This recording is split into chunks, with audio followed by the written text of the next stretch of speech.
E está começando Papo Fantasma, no Meteora Cast.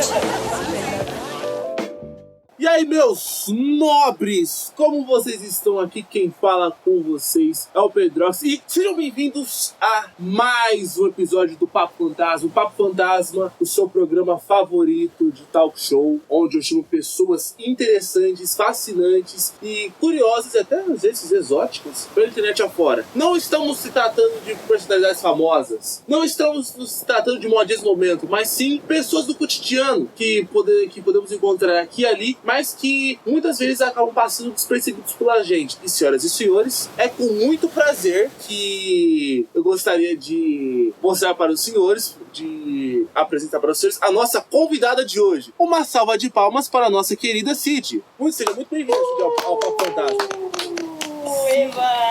Cid, se você pudesse apresentar para os ouvintes, tá? Seja muito bem-vindo ao programa, seja muito bem-vindo ao Papo Fantasma. A gente no Meteora Cast está com os braços abertos para você. A gente fica muito contente que você aceitou participar do programa e a gente fica muito feliz que você aceitou gravar com a gente. Então, pessoal, meu nome é Sim, eu tô aí na casa dos 20, eu moro em Curitiba, isso é muito importante. Eu sou formado em animação, então eu gosto muito de animação, eu desenho, eu trabalho com commissions, não que eu tire muito dinheiro disso, mas é legal. E eu acho que a parte mais interessante é que tá muito em alta hoje em dia, vamos combinar, eu sou trans, então hoje se fala muito sobre isso. E temos aqui um ser humano trans.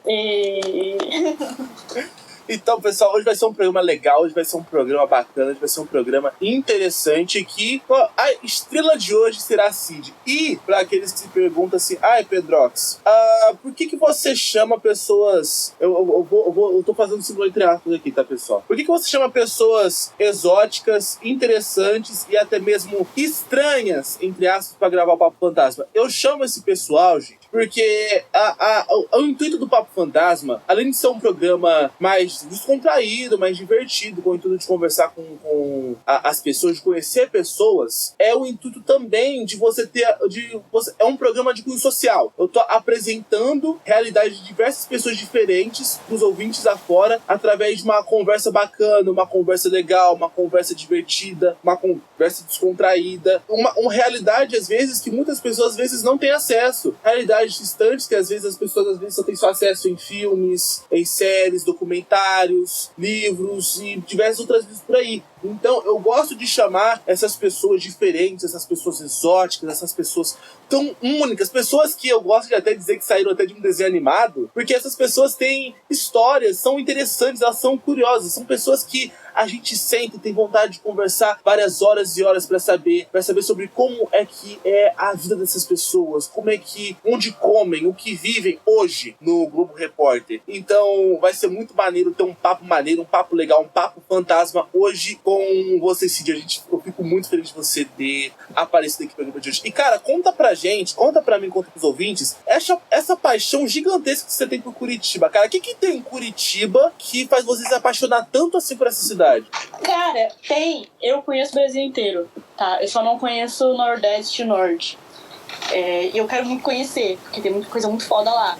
Mas assim, eu morei em Santa Maria, no Rio Grande do Sul, eu morei em Blumenau, Santa Catarina, morei em Florianópolis, morei numa cidade do interior de Blumenau chamada Rodeio, eu morei em São João del Rei, Tiradentes, Mariana e Ouro Preto, em Minas. Morei em Brasília, eu morei em lugar pra caralho. E de todos os lugares que eu morei, nenhum deles chega aos pés de Curitiba. Cara, Curitiba é uma cidade incrível. Incrível. Assim, como é que eu posso explicar? O negócio de Curitiba já começa na história de Curitiba. Porque Curitiba é uma cidade muito antiga. É uma cidade que já tem 333 anos. Só que ela só foi começar a ser uma cidade lá por 1800, tá? E foi por causa de um cara chamado Barão do Céu Azul. Esse não é o nome dele mesmo, eu não lembro o nome dele. Foda-se, eu não vou pesquisar aqui também agora não. E o Barão, ele recebeu esse título do Dom Pedro II, né? E ele era um cara que era amigo dos povos indígenas, que ele era abolicionista, ele escondeu os escravos na casa dele. Ele era um cara muito foda, o Barão. E ele começou com a indústria de mate no Paraná. E o Barão, ele salvou a Curitiba de uma das milhares de revoltas do Rio Grande do Sul. Os caras estavam vindo pra cá destruir tudo e o Barão, na base do papo, conseguiu impedir isso. E ele salvou gente pra caralho, mano. Ele salvou a todas as comunidades indígenas ao redor de Curitiba. Ele salvou todos os escravos que estavam se escondendo, que estavam procurando liberdade, né? E ele conseguiu impedir que aquele projeto de cidade fosse destruído. Desculpa o barulho, é a minha gata. Não tem problema, não. E o Barão, ele foi considerado inimigo da pátria até o governo Temer, tá? Ele foi assassinado num trem pelos revolucionários do Rio Grande do Sul, né? E ele só foi ser reconhecido como herói no governo Temer. Cara, assim, a história de Curitiba é muito foda. Tem o Solar do Barão no centro, que hoje é a história do Brasil é muito foda, cara. Isso é que é uma das coisas que a gente nunca encontra muito nos livros de história. É que, cara, tem muitos momentos que na história do Brasil tem muita coisa boa que dá pra criar um filme interessante. Tipo, dá pra ver aqueles mega blockbusters que tem nos Estados Unidos, onde contam a história, por exemplo, a história da independência americana, o último dos Moicanos, o Patriota. Dá pra contar esses filmes aqui no Brasil. Só que o que acontece? Infelizmente... a gente tem síndrome de vira-lata. Não síndrome de vira-lata. A gente tá meio que dando uma... Como pode dizer? A gente meio que tá resolvendo isso aos poucos, onde tá começando a ter um apreço pelos filmes nacionais, e mais em específico filmes de gênero, sabe? A gente não tá mais fazendo mais aqueles filmes pastelão, todo zoado, que tinha antigamente. Não, hoje já tá surgindo mais filmes de gênero, filmes mais conceituais, filmes interessantes, as pessoas estão descobrindo novos clássicos. Por exemplo, no Twitter mesmo, uns dias atrás, o pessoal tava redescobriu o Bingo, que é pra quem não sabe que Bingo é a cinebiografia não autorizada do Bozo, do Palhaço Bozo, que fez muito sucesso na televisão antigamente, acho que foi lá pra meados dos anos 80, 90, né? Eu posso estar errado, não sei. E na gringa, e o da Furacão. Sim, pra caralho. Então, como tá tendo esse surgimento mais de filmes nacionais, onde, por exemplo, cara, a gente tá tendo atualmente o filme dos Mamonas Assassinas, o filme do Mussum, e muitos outros que estão saindo, que me fugiu agora. Acho que nesse ano, 2024, vai sair o Auto da Compadecida 2, se eu não me engano. Cara, eu acho que é até interessante surgir mais filme de gênero e a gente explorar mais a ação, sabe? Eu acho que dá pra fazer muito filme de ação bom aqui no Brasil, muito filme de ação envolvendo a história, porque você encontra muita história boa aqui no Brasil que não é muito aproveitado. Não é muito aproveitado, não é muito explorado sobre. Então, eu acho até interessante as pessoas fazerem mais filme de gênero. Eu acho que, conforme o tempo o pessoal, grandes estúdios de cinema vão olhar pra isso e vão olhar uma possibilidade de você fazer filme de gênero envolvendo mais ação. Mas, cara, é interessante. Eu acho que uma hora isso vai acontecer. Não, pra caralho, mano, pra caralho. Eu conheço gente, assim, de faculdade de cinema que quer fazer vários...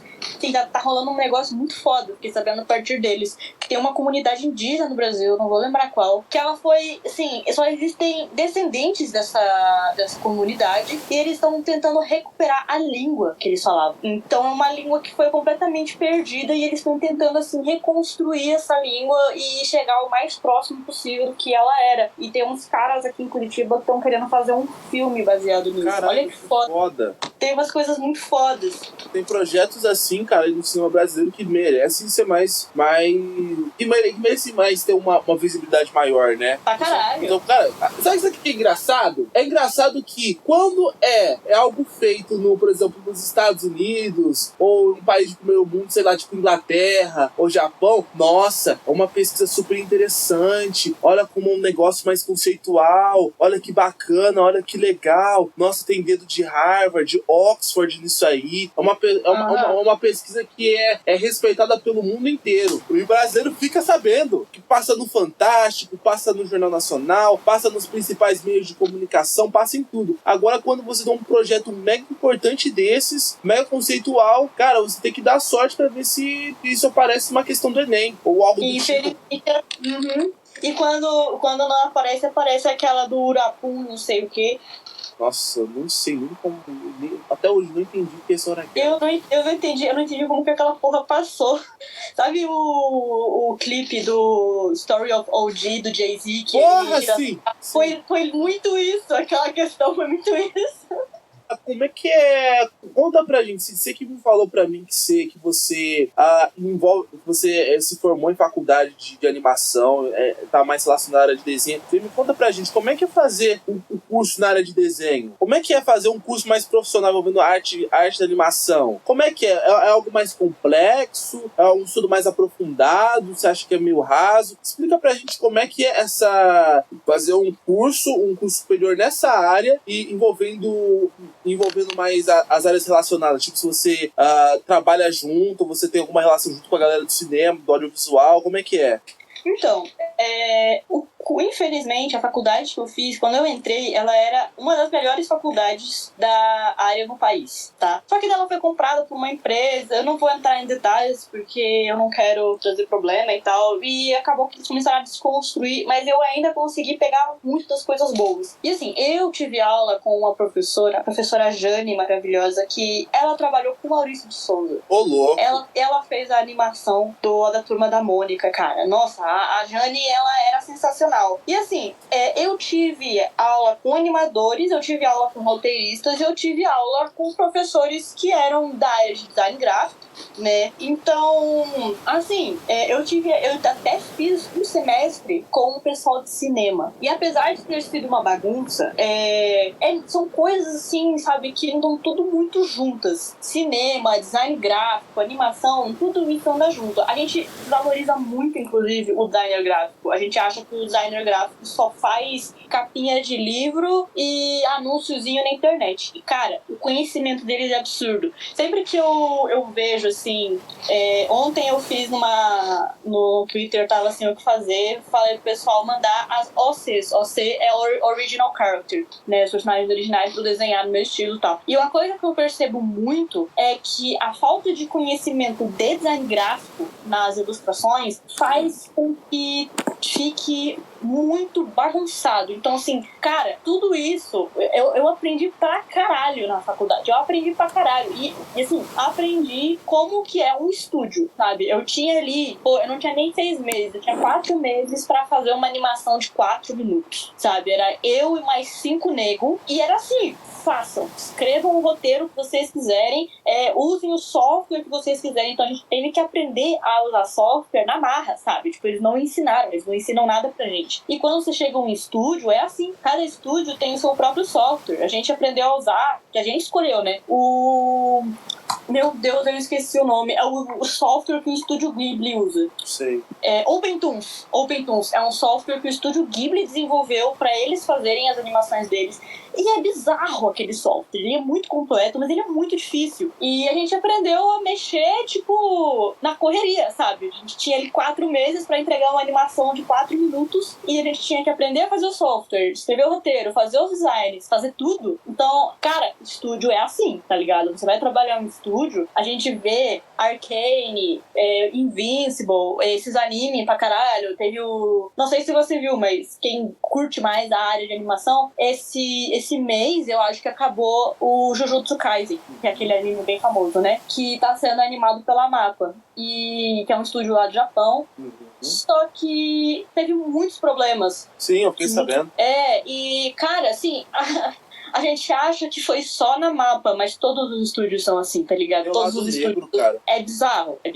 Porque uma das coisas que o pessoal nota é que é o seguinte, cara, a indústria de animes do Japão é uma das mais lucrativas, que faz tanto sucesso tanto dentro quanto fora do Japão. Mas se vocês não sabem, o inferno que é trabalhar com aquilo ali é muito desgastante, cara. A cultura do trabalho do Japão é muito desgastante. Você trabalha ali, você fica cansado, cara. É por isso que tem muito maluco que, cara, tá com 30 e poucos anos e parece que tem 50, que é calvo, que faz aquelas loucuras, faz atentado no metrô, cara, é muito desgaste.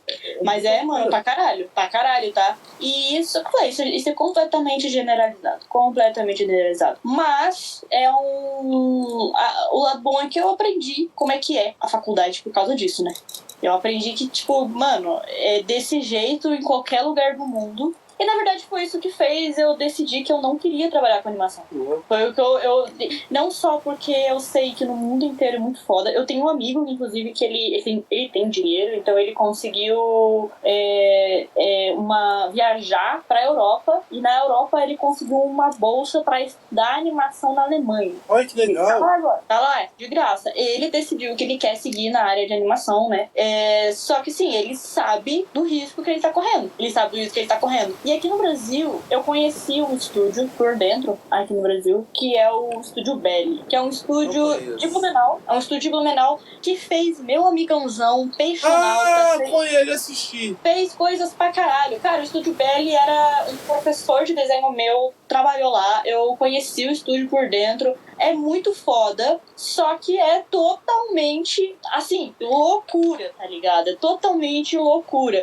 E é uma coisa assim... É tipo loucura, parecendo empresários do banco, aquele banco que teve a quebra da bolsa de valores, que tem esse nome. É tipo aqueles empresários do Wall Street, andando pra lá e pra cá.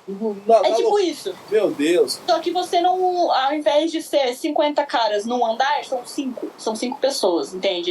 A gente não acredita, mas esses estúdios não são grandes, cara. Isso eu falei, eles fizeram Peixonauta, meu amigãozão. Mano, 2 animações que passavam na Disney. Quem pagava eles pra fazer essas animações era a Disney. E, assim, todas essas animações são terceirizadas. E é tudo assim, eles jogam em cima de país... que nem o Brasil, que tem meia dúzia de estúdio e que a gente cobra barato, porque a gente cobra em real, e eles lançam essas coisas e, tipo, eles não dão crédito nenhum, tá ligado? Eles não dão crédito nenhum. Então foi assim, eu vi tudo isso e eu pensei, cara, eu amo a área, mas eu não vou me fuder nisso daí nem ferrando. Mas que é legal tipo, quem tem vontade, tá, de seguir na área de animação, tem vontade, assim, de trabalhar com isso, mano, é muito massa, tá ligado? Quais são os prós e contras que você vê na área? Então, os contras eu acho que são esses, sabe? Tipo... temos sérios problemas com horários de trabalho e tudo mais. Os prós é que é muito foda. Tipo, a animação é muito foda. É foda mesmo. A parte porque, de produzir, desenhar, desde o concept art até os pequenos detalhes, é muito gostoso. Exatamente, sabe? Cara, eu não me arrependo de nenhum segundo que eu perdi discutindo design de personagem. Mano, é muito foda. Isso é uma coisa muito legal, né? E... assim, se alguém quiser, que tá ouvindo, quiser seguir na área de animação, na área, não só de animação, mas de ilustração e tudo mais, vai, mano, sabe? Vai fundo. Só que se prepara pra você ir trabalhar no exterior. Você não vai trabalhar aqui, tá ligado? Porque aqui, se você quiser trabalhar aqui, você vai estar se matando. Você vai estar cometendo... basicamente. Porque aqui é um lugar que você nota que ainda tá em crescimento, não tá tão desenvolvido assim. Aqui é um inferno, sério. Que é infernal esse tipo de coisa. No exterior falam que é mais tranquilo. Esse meu amigo que tá trabalhando lá, ele tá estudando lá, ele falou que é mais tranquilo, assim, sabe? Mas ainda assim, é bem loucura. Sim. É muito foda você querer trabalhar com desenho aqui no Brasil, por causa que é uma área que às vezes não é muito reconhecida, não é levada a sério. Você tem mais chance de se garantir alguma coisa lá fora do que aqui dentro. E assim, tem uma coisa muito importante, tá? Que eu sempre falo. As nossas leis de incentivo definitivamente não incentivam animações e produções independentes. Não era assim, tá? Não era assim. Até os anos 90, por aí, eu sei por causa do meu pai era músico, né? Como é que eu posso explicar? As leis, o dinheiro era mais direto. Então, assim, a orquestra recebia lá, tipo, não precisa ser um incentivo grande, tá? É assim no mundo inteiro, inclusive. A orquestra vai lá e financia 20% do valor de um evento. E daí, os patrocinadores, por causa daquela segurança que tem ali, daquela aquela lei que fornece 20% de investimento, os patrocinadores vão lá e fornecem o resto daquele valor. Então você vai ver, tipo, a Filarmônica de Berlim, 80% do valor para manter aquela filarmônica, fazer aquele evento, vem de patrocinadores. Mas sem os 20% iniciais do governo, você os patrocinadores não vêm. E era assim até os anos 90. Aqui em Curitiba, isso mudou quando chegou o Jaime Lerner. O Jaime Lerner é um grande filho da puta. Todo mundo que me conhece sabe que eu odeio o Jaime Lerner. E, assim, hoje, tá, esse conflito, você conseguia direcionar essas leis de incentivo, esse dinheiro, pra escolas de MPB, né? Aqui em Curitiba tem o Conservatório de MPB, que forma vários músicos, assim, gente que nunca teve contato com música, sabe? A minha mãe, ela trabalhou numa escola em Blumenau, né, que era o Colégio Carlos Gomes, que eles fizeram projetos de levar a música pra escolas da periferia de verdade, legal, tá? Tipo, escola de criança que ia pra escola pra comer, esse nível de coisa. E como isso hoje mudou e essas leis, elas vão meio que se criaram lobby, sabe? Então você vai ver a quantidade de dinheiro que vai para um cantor sertanejo que já é super famoso, não é nem 1% do que eles fornecem para um cara que tá lá, através da lei de incentivo, produzindo o quadrinho dele. E daí tem um outro problema, tá? E isso eu vi de dentro, porque eu conheço a galera que trabalha com isso, tá? Você vai lá, manda, né, pra lei de incentivo o teu produto que você tá produzindo, né? Teu quadrinho ou tua animação. A lei de incentivo vai te fornecer tanto pra você produzir aquilo dali. Beleza, você vai lá, produz. Só que tem um problema, você não pode distribuir isso em qualquer lugar. Então, se você vai numa livraria, você vai encontrar poucos quadrinhos, livros, etc., que foram feitos por lei de incentivo. Geralmente você só consegue comprar esse tipo de produto em lugares muito específicos, ou em bienais. Então, o que acontece, tá? Você tem um monte de gente querendo produzir coisas, só que você não tem onde vender essas coisas. Então, você não cria o mercado de consumo daquele produto, daquela cultura nacional. Eu quebrei muita cara que esse ano teve Bienal de quadrinhos aqui, e eu tenho um quadrinho muito foda de um cara que não vou lembrar o nome, mas tá ali atrás. Acho que é o Planta. Cara, é um quadrinho lindo, assim. Ele é enorme, capa dura, relevo, tudo lindo, tudo colorido. E eu perguntei pra ele na Bienal, né? Eu conheci ele, perguntei.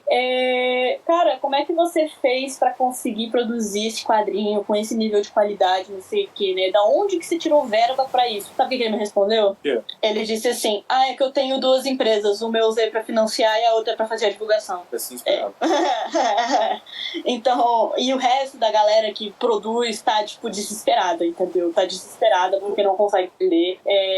Cara, é só você abrir o Catarse. Sim, eu queria te fazer uma pergunta. Não para que você de raciocínio, mas depois de você terminar falar sobre o Catarse, eu queria fazer uma pergunta sincera. O que você acha da Lei Rouanet? Você que é uma pessoa que está envolvida na área da arte e já atuou com gente envolvida no mundo da arte. Você que teve um contato ali, tanto com gente que já, meio que, podemos dizer assim, entre muitas aspas, tanto que tá sofrendo na área, quanto tá se dando bem na área. Eu queria que você depois falasse sobre o Catarse, sobre o que você acha sobre a Lei Rouanet, desde suas críticas e opiniões a ela. Mas, por favor, continue. Então... Não, mas não termina... Não, fala sobre o Catarse. Não, sim, eu vou falar do Catarse. Desculpa. O meu ponto do Catarse é você pegar, tipo... Eu consigo pensar de cabeça 2 quadrinhos no Catarse que são bem famosos, que é o Rei de Lata e... conheço. Conhece, muito foda o Rei de Lata. E o outro acho que é The Hunters, alguma coisa assim. Que são 2, tipo, mangá, né? E, cara, por que a gente não publica essas coisas? Se não me engano, acho que a JBC publica um dos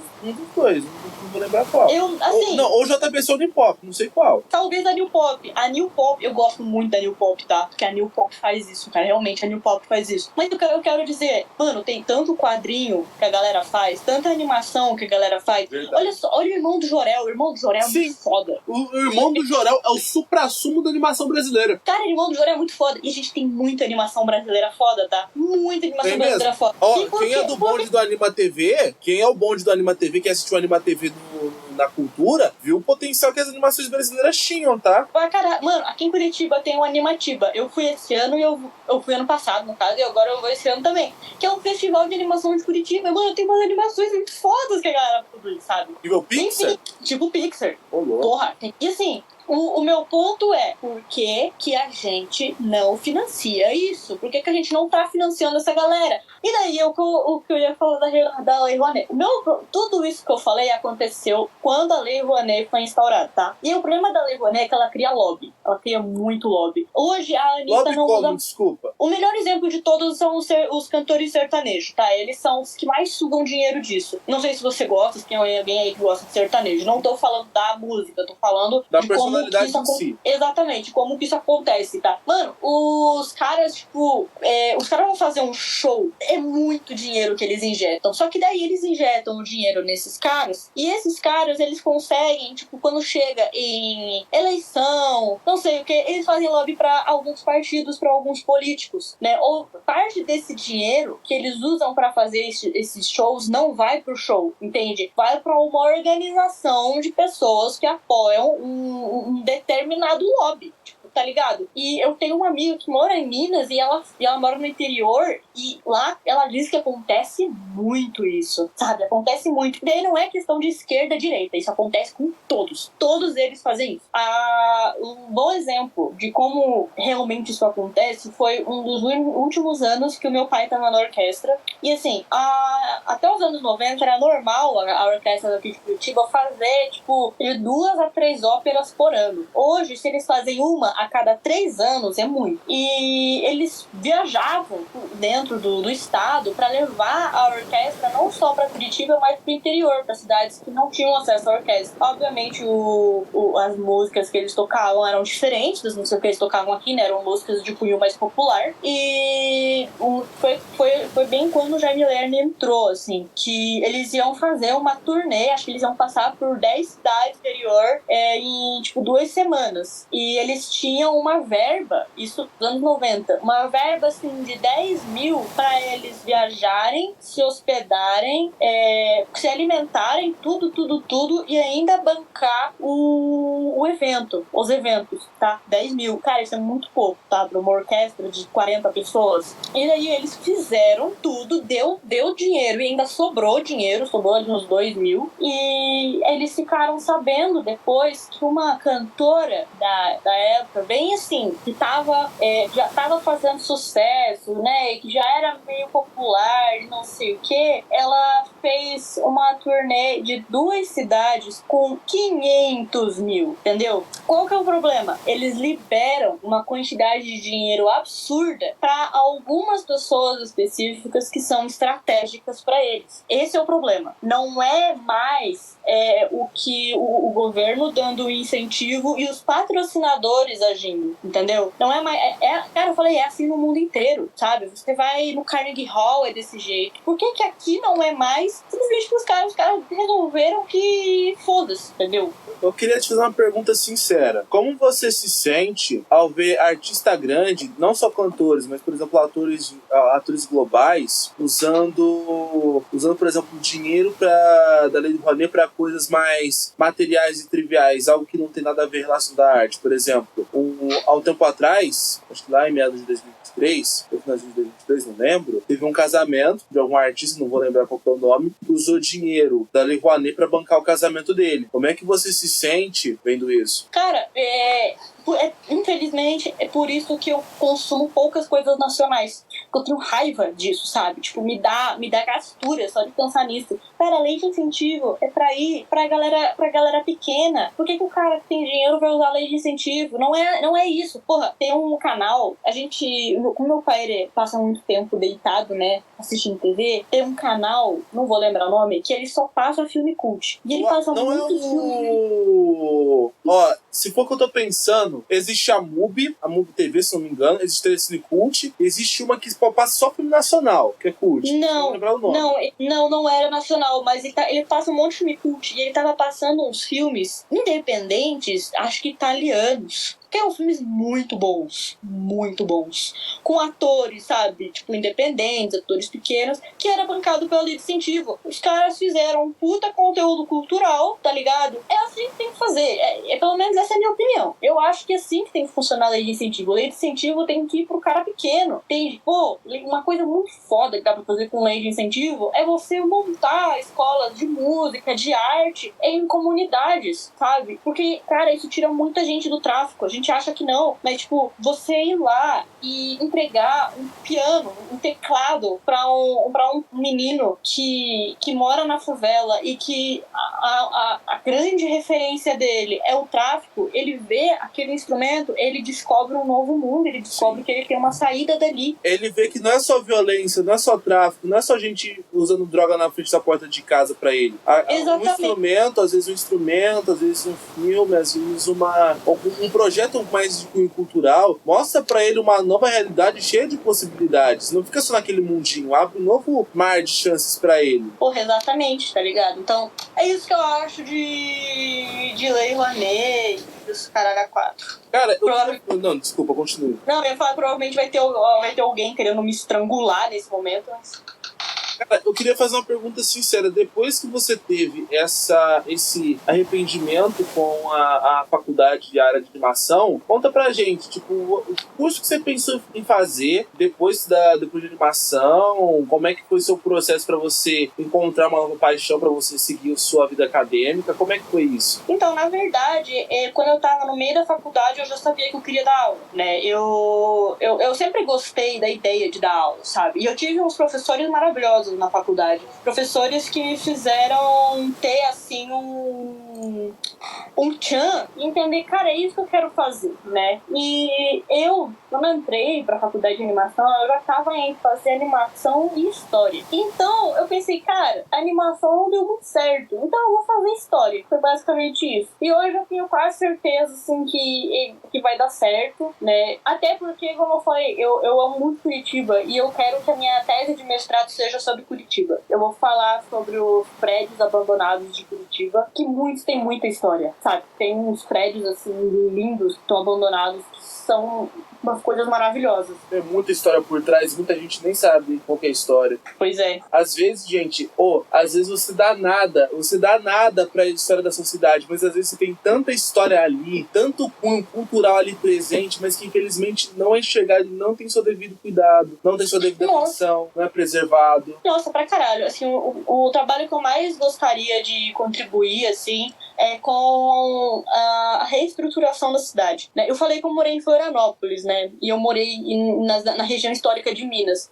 Florianópolis é uma cidade legal, mas é uma cidade legal pra você ir pra praia, tá? Porque se você tirar todas as pessoas, você fechar todos os comércios do centro de Florianópolis, aquilo vira uma cidade completamente abandonada, esteticamente, entendeu? Florianópolis é feia, Florianópolis é uma cidade feia, e ela não é uma cidade feia pela natureza, porque a natureza lá é linda, mas ela é uma cidade feia porque ela é mal preservada, muito mal preservada, né? A região mais bonita, mais preservada de Florianópolis é Santo Antônio, que lá vale a pena, lá é bem bonito, assim. Mas o que eu quero dizer é, cara, muito prédio abandonado, prédio histórico abandonado, e eu vi a mesma coisa quando eu era criança. Lá em Minas. O lugar que eu mais morei em Minas foi São João del Rei. E lá, do lado da estação da Maria Fumaça, tinha a casa do Dom Pedro. E a casa, eu lembro que uma das últimas vezes, ela era um museu, uma das últimas vezes que eu tava lá, ela tava quase desabando e eles se interditaram. Nossa. Cara, uma casa de 300 anos, tá ligado? Uma casa que tem 300 anos e que é tombada. E a nossa lei, esse é um outro problema das leis de incentivo também. E também é lei de incentivo isso. A nossa lei de preservação histórica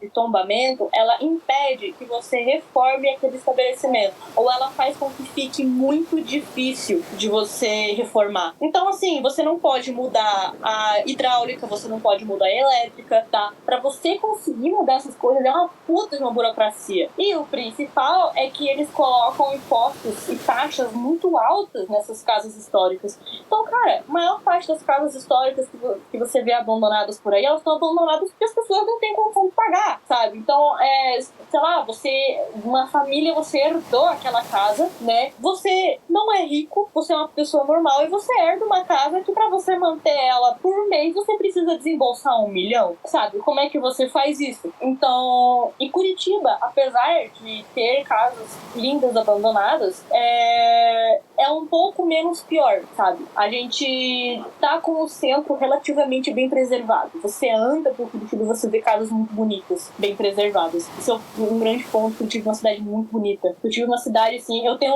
um amigo até que é o Augusto, o Ludens. Ele tem uma marca de roupa, o Ludens. Ele tava aqui na última semana do ano passado. E ele falou isso, cara, que Curitiba é uma cidade muito bonita. Por onde você olha, tem um lugar legal pra você olhar. Uma estrada bonita, né? Enfim, eu acho que é isso, sabe? Essas coisas de preservação, provavelmente é uma das áreas que eu mais quero contribuir, sabe? Pra exatamente assim, estudar a lei e falar o que a gente pode fazer para flexibilizar isso, para ficar mais fácil da gente preservar esses casos, preservar a história desses lugares. Ô Cid, eu queria fazer uma pergunta. É uma pergunta um pouco complexa, mas é uma pergunta interessante que eu gostaria de fazer para você. É uma pergunta que, como a senhorita já lidou com arte, como você já morou em diversos cantos do Brasil e já viu os impactos culturais de cada região, eu queria fazer uma pergunta sincera para você. Eu não lembro quem falou isso, mas é uma coisa que eu achei interessante e que eu fiquei com isso na cabeça por um bom tempo. Que foi dito a seguinte afirmação, que no Brasil você encontra esse aspecto mais feio, mais decadente, por conta que parece que tudo aqui foi feito para que você não se sentisse, como posso dizer, você se sentisse meio desmotivado, para você querer melhorar a sua vida, seguir seus sonhos e para você querer melhorar o seu status. Tipo, você encontra ruas sujas, prédios caídos, uma arquitetura feia, uma arquitetura decadente, tudo isso meio que de propósito, ou às vezes não de propósito também, às vezes acontece conforme o tempo também, às vezes o descuido da população e às vezes da prefeitura também, de determinadas cidades, mas que tudo às vezes é feito de uma forma para enfeiar o que antes era belo, para meio que desmotivar, para... Eu sei que depreciar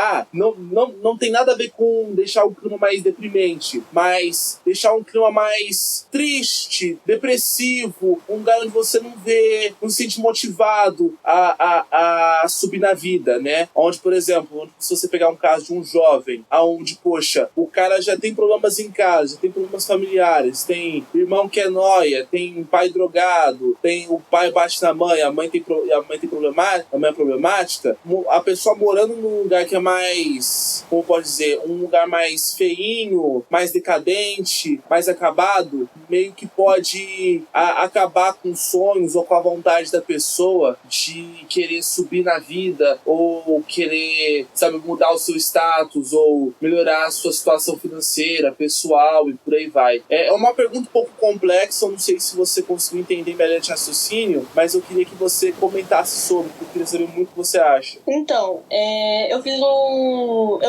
na verdade, o meu último semestre, eu quase repeti.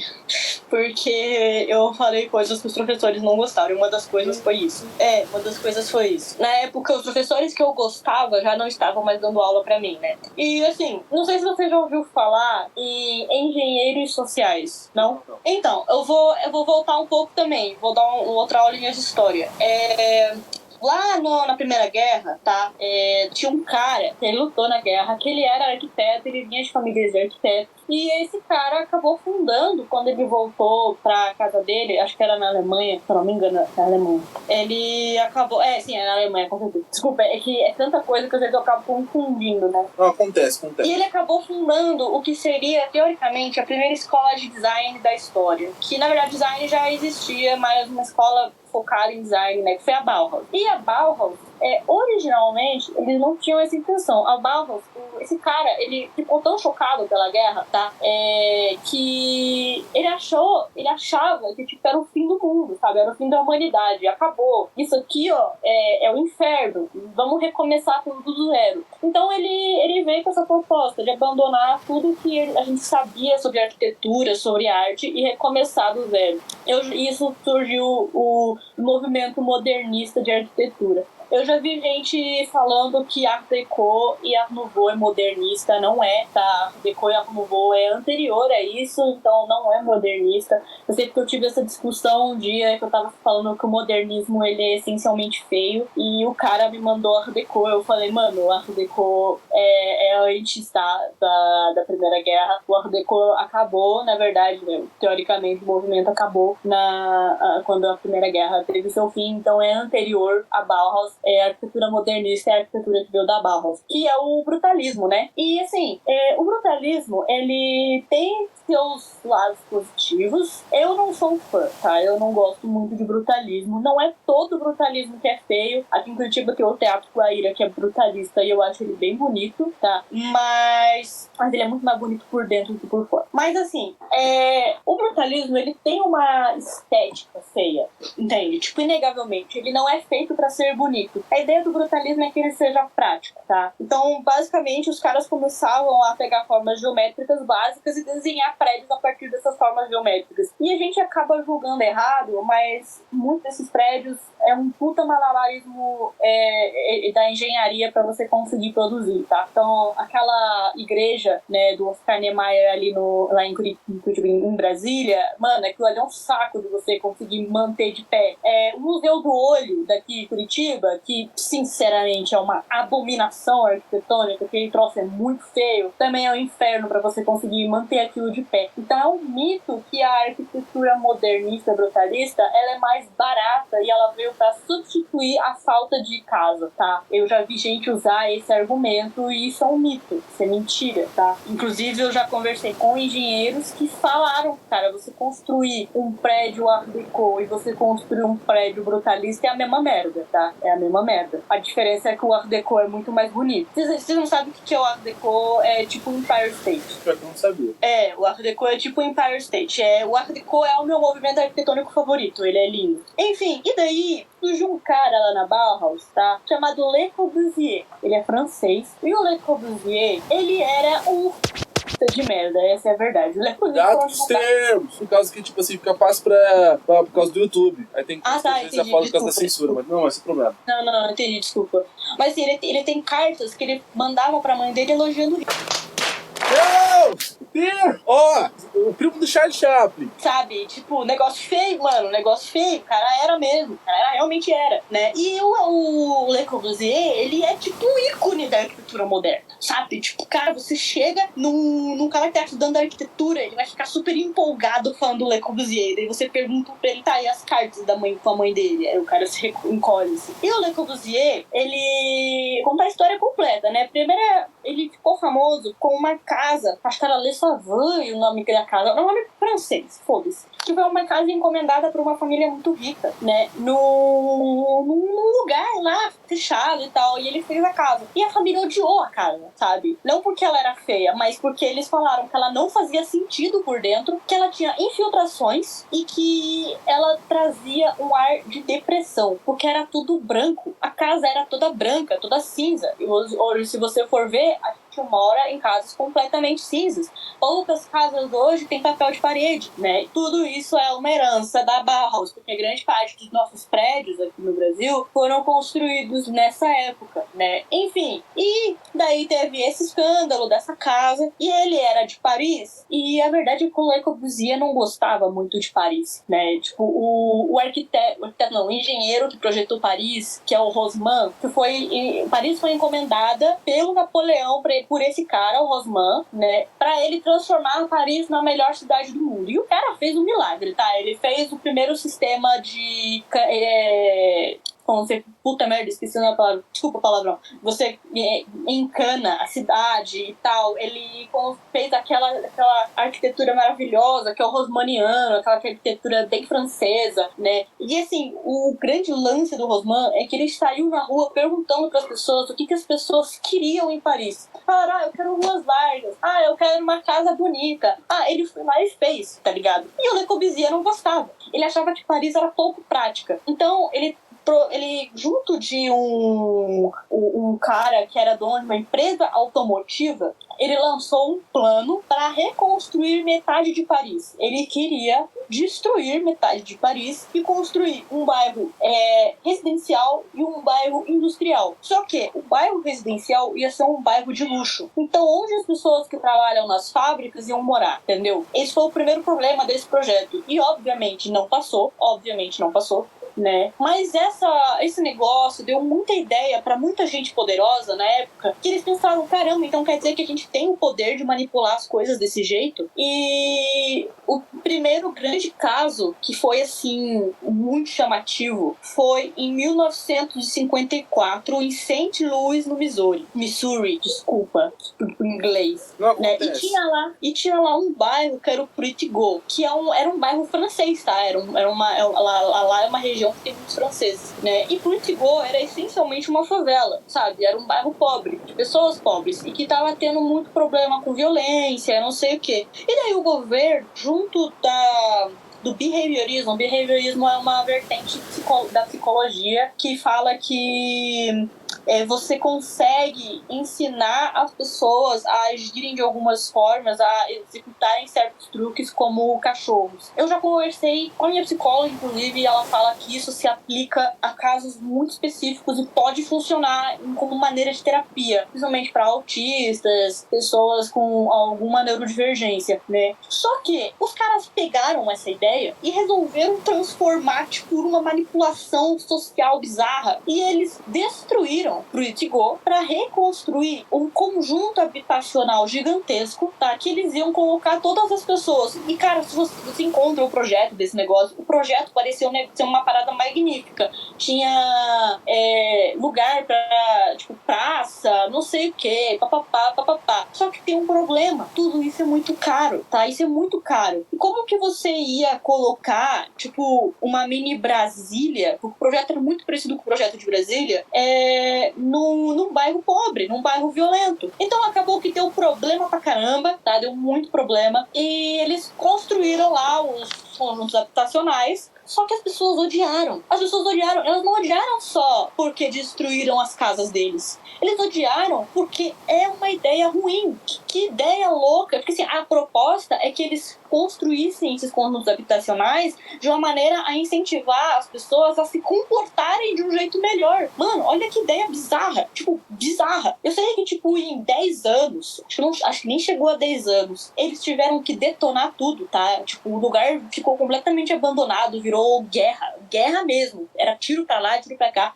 As poucas pessoas que continuaram vivendo lá não tinham energia elétrica, não tinham água, não tinha nada. Era, tipo, realmente sim, sabe? O que era ruim, eles conseguiram transformar em pior ainda. E eles tiveram que detonar tudo, né? E ficou conhecido como uma das maiores catástrofes arquitetônicas da história da humanidade. Foi um negócio tenebroso. Só que, obviamente, isso não foi suficiente pra galera pensar, não, tá bom, não vamos mais fazer isso, né? Vamos deixar as pessoas se organizarem, né? E ao invés da gente tentar manipular elas socialmente, vamos dar os recursos. Não, isso acontece em muito lugar, tá? Isso continua acontecendo. Esse de Pritigot é só o mais famoso. Aqui em Curitiba tem o SIC, que é onde eu trabalho no SIC, que é a cidade industrial de Curitiba. E foi um projeto do Jaime Lerner, né, de construir um bairro industrial, só que ele teve o mesmo problema do projeto do Le Corbusier, onde que as pessoas iam morar, sabe? As pessoas que trabalham nas fábricas iam morar. Então, o SIC é um bairro que tem pouquíssimo planejamento e que as pessoas foram se amontoando ali, né? E tem uma das piores favelas de Curitiba. E, tipo, cara, também é quase uma bagunça o SIC, entende? Tipo, em questão de projeto, é uma bagunça, porque não existiu o projeto. Então esse é por que eu falei tudo isso? Porque esses caras que eles manipulam esse tipo de coisa pra gente se comportar de certa maneira, eles têm muito a ver com o que você falou, com... Pô, essa ideia de a gente morar em casa de que parece consultório médico, que é tudo branco, tudo cinza, cara, isso adoece a mente, sim. Isso faz mal pra cabeça, sim. Curitiba é uma prova disso, tá ligado? Porque era arquitetura brutalista, era tudo isso, né? Então não é à toa, porque você consegue manipular as pessoas dessa maneira. E isso aconteceu em muitos governos autoritários, tá? Na Alemanha, na época da guerra, foi assim. Na Itália foi assim. Na União Soviética tiveram casos assim, tá? Brasília. Mano, Brasília é isso, tá ligado? Eu odeio Brasília porque Brasília é isso. Os caras construíram aí uma baita de uma infraestrutura que é muito cara e só quem mora no plano piloto e quem tem muito dinheiro. E daí juntou um monte de favela ao redor, sabe? Negócio... Porra, meu Deus, eu falei muito. Desculpa. Não tem problema. Isso é bacana, isso é interessante porque forma a opinião dos ouvintes, sabe? É normal isso acontecer, não tem problema você falar do que você gosta. É até legal, sabe? Só que é complicado por questão de tempo, né? Mas não tem problema. E, assim, aproveitando essa brecha que você citou, né? Eu queria te fazer uma pergunta. Como você se... Assim, só perguntando, porque eu acho que não custa, né? Porque a curiosidade tá aí. Você sente que nas faculdades de história, você sente que a famosa frase filho feio não tem pai é real? Porque eu sinto que às vezes você tem muitos assuntos que são sérios, que são presentes, que marcam a sociedade, que estão no nosso dia a dia, ou que às vezes acontecem no mundo ao todo, não só no Brasil, mas que os professores de história e que geografia, que profissionais da área meio que não botam os olhos pra isso. Você sente isso? Muito. Cara, na faculdade, eu falei que eu fiz um trabalho sobre isso, né? Uma tese sobre isso. E, mano, eu tive muito problema com o professor, que os professores não aceitavam. Quando eu falava das cartas do Le Corbusier, eles ficavam malucos, sabe? Tipo, malucos. Então, esse é um outro problema, tá? Tudo isso que eu falei, os engenheiros sociais são a galera da academia, entendeu? É a galera que fala assim, não, eu tenho aqui um doutorado, então eu sei o que é melhor pra você. A faculdade é tipo assim, só porque o cara tem um doutorado, tem não sei quantos doutorados, não sei quantos mestrados, tese de conclusão, tese acadêmica e não sei quantas faculdades, ele acha que uma pessoa que acha que tem um certo status pra opinar, sabe, sobre algum assunto que ele meio que não deveria nem tocar. Não sei se tipo assim, não, a galera acha que pelo cara ter um doutorado, ele vai ter razão sobre tudo. Você não pode questionar. Entendeu? Você não pode questionar. Sabe assim, eu discuti muito na faculdade sobre arquitetura, foi uma das principais teses que eu apontei. E quando eu falava que eu acho que a gente tem que parar de ficar construindo prédio brutalista e criar uma coisa nova, os professores falavam, como assim? Como assim? Quando eu dizia que arte moderna não é moderna, porque já tem mais de 100 anos, eles falavam, não, mas é que você não entendeu. Então é um elitismo muito grande. Um elitismo que faz com que as pessoas não possam progredir. Uma pergunta. Você, só por curiosidade, se você pudesse citar isso pros ouvintes, né? Porque também é uma curiosidade tanto particular quanto minha, mas não sei se o ouvinte também talvez tenha. Por causa disso, você já chegou a sofrer alguma perseguição na faculdade por conta dos professores ou dos alunos? Então, eu tive no último semestre que eu tinha uma matéria com uma professora que não gostava de mim e ela tentou me repetir. Eu era uma matéria de design gráfico e, tipo, eu fiz tudo o que ela pediu. Eu fiz, inclusive, com a ajuda dos meus colegas de design gráfico e ela me deu uma nota baixa e não falou por que eu tive aquela nota baixa, nunca me respondeu. E eu realmente quase repeti, ia ter que fazer mais um semestre e eu só não consegui porque uma alma abençoada dentro daquela faculdade percebeu que aquilo era injustiça e conseguiram dar um jeito de me passar. É foda quando isso acontece, porque eu também passei por algo do tipo, pois eu fui fazer umas provas de recuperação lá no final de dezembro do ano passado, e o que aconteceu? Cara, tinha uma das provas de recuperação, o que os professores fazem? Eles pegam as duas provas, as duas questões das mesmas provas, às vezes só trocam a ordem das alternativas e mantêm na prova. Cara, eu peguei não tô nem brincando com vocês. A prova de recuperação de uma das matérias que eu fiz tinha as duas questões, as mesmas questões, as duas últimas provas que eu fiz. Se você decorou a prova, você já tirava 10. Eu tava crente, tava muito crente que eu tinha tirado o quê? Um 8,5, um 8, sendo sincero com vocês. Saiu o boletim. Cara, eu não acreditei. Realmente, eu não acreditei. Cara, saiu pra mim um 3,5.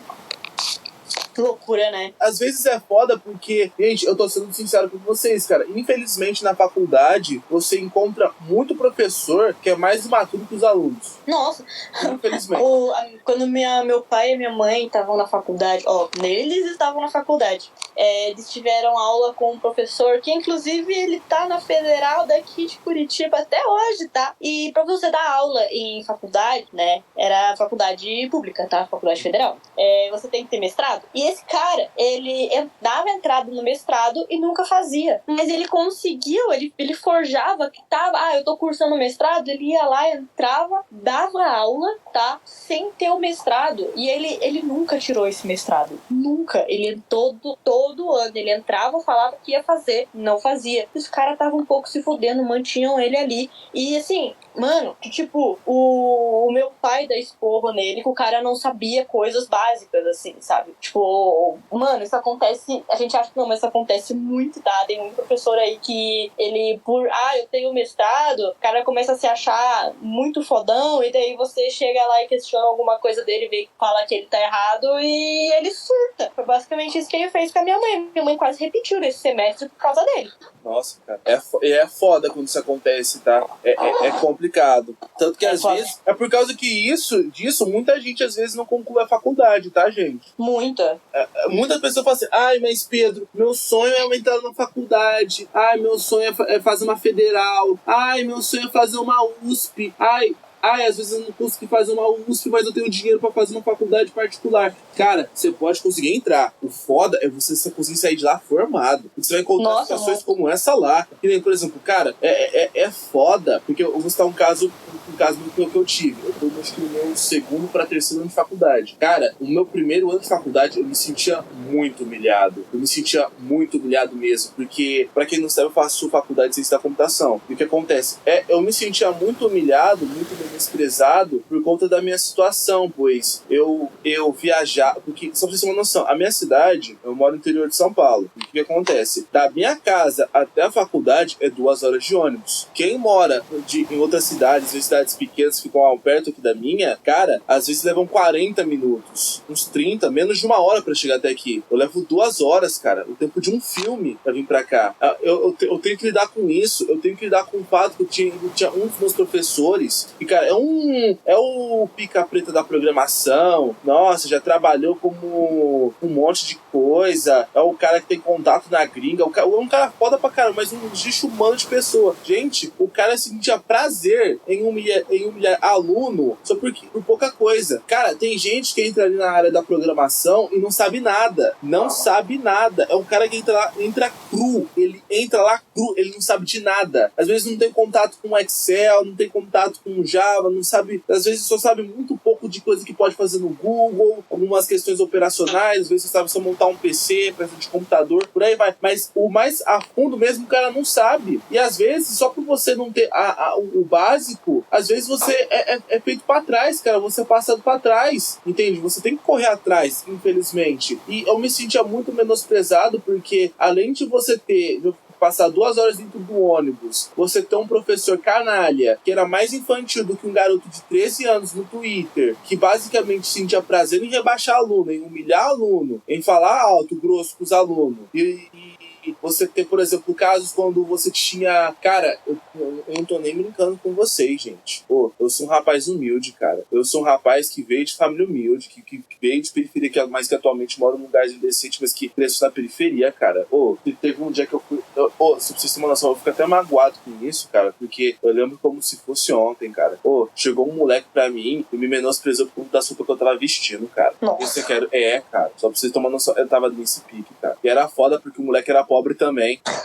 Nossa, é foda. Eu tive problema com isso na escola. Quando eu morava em Blumenau, tava morando com a minha mãe, né? Meus pais separados. E a minha mãe sempre foi, tipo, bem simples. Minha mãe recebia 2 salários mínimos, sabe? E eu tinha bolsa na escola, eu estudava de graça na escola, e aí teve uma professora de matemática. Eu me mudei, né, fui morar com ela no meio do ano, eu peguei o segundo semestre, né, daquele ano, eu tava no 8º ano. E era uma professora de matemática que não gostava de mim, mano. E ela não gostava porque eu tinha síndrome do pânico, e daí eu precisava ficar no fundo da sala, de um jeito assim, sem ter ninguém atrás de mim pra eu não me sentir observado, e eu ficava desenhando. Mas eu prestava atenção, sabe? Minhas notas eram boas. Só que ela não gostava de mim por causa disso, e porque o nosso carro era um Logan caixa, aquele Logan 2008, que era uma caixona. É sério, ela não gostava porque o nosso carro era um Logan. E ela tentou me repetir. Ela fazia a prova mais difícil pra mim. Ela chegou a chamar minha mãe.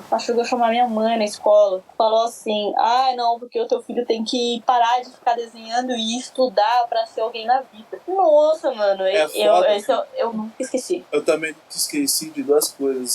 Quando eu tava no fundamental, eu tive a oportunidade, né, tanto com esforço quanto a minha família tava com uma situação financeira um pouco melhorzinha, eu consegui fazer o fundamental numa escola particular. Aí o que aconteceu? Cara, eu nunca menti pra vocês, cara. Eu sempre fui um garoto eu sempre fui um garoto gentil, um garoto educado, um garoto simpático, um rapaz colaborativo, uma criança feliz, uma criança saudável, uma criança que, tipo, cara, dificilmente você falaria alto, dificilmente você gritaria com uma criança assim, sabe? Sabe aquelas crianças que você não reprime? Você fala assim, que coisinha fofa, ai, que não sei o que. Então, era basicamente eu. Aí o que acontece? Eu nunca vou esquecer desse dia, cara. Eu cheguei no 6º ano. E quando eu cheguei no 6º ano, eu tinha a gente tinha tanto a apostila quanto o caderno pra gente escrever, né? Só que acontece? Eles deram algumas explicações básicas, só que não falaram pra gente. Eu não lembro de ter estudado na época que, gente, é a coisa mais básica do mundo. É a coisa mais básica do mundo, mas não falaram pra gente na época. Não falaram pra mim na época. Era assim, você vai fazer a tarefa que você faz no caderno. Você faz no caderno, você não faz na apostila, você não faz no livro, você faz no caderno. Você vai responder as questões no caderno. E foi pra mim, tudo bem, não tem problema. Só que não me avisaram isso. Se tivessem avisado isso pra mim antes, sem problema. Aí o que aconteceu? Chegou pra mim a professora de português, a professora de gramática e literatura, e ela pediu pra gente fazer uma tarefa lá, que acho que era uma das páginas entre 20 e 30 e poucos. Cara, o que aconteceu? Eu fiz a tarefa, só que eu fiz a tarefa na apostila. Aí chegou, acho que no dia da semana, que é quando ela tava passando pra avistar as coisas, o que aconteceu? Cara, é foda, porque quando eu abri a apostila pra mostrar pra ela fazer a tarefa, cara, ela franziu a cara e ela começou a me dar um esporro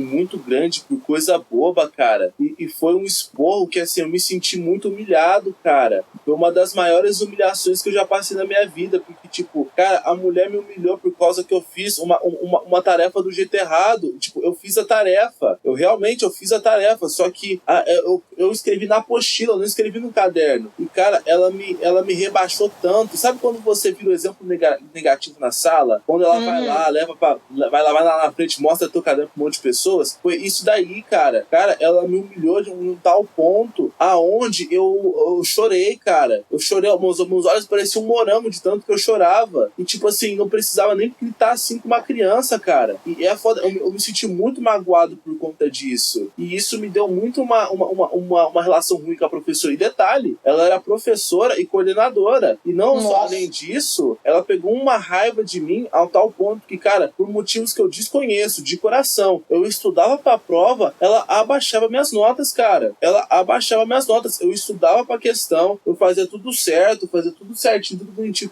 E ela abaixava minhas notas. Você tem noção do que é você estudar pra uma prova e por conta de birrinha que um profissional tem com você? Gente, eu era criança. Eu não era um adolescente. Eu era um jovem que tava entre a fase de criança pra pré-adolescente. Lógico, eu era maior que um pouco das crianças. Eu podia até parecer um pouco mais velho, mas que não precisava gritar assim e tratar assim, entende? E além de eu ter esse menosprezo, essa desfeita, a pessoa já baixava minhas notas, cara. Eu ficava muito chateado com isso. Eu tinha que lidar com minha mãe gritando comigo o tempo todo por conta disso. E não só piorando, cara, o que aconteceu? Além de acontecer isso, no no ensino médio, que eu me esforcei, que eu basicamente fiz um vestibulinho pra entrar lá no ensino médio de uma escola particular, eu tive que me esforçar pra entrar lá, cara. Cara, eu sofri uma desfeita muito grande com a parte da coordenadora também, e, cara, só pra vocês terem uma noção, eu não vou dar muitos detalhes porque eu não quero dor de cabeça. Mas o que acontece? Eu estudava numa sala, cara,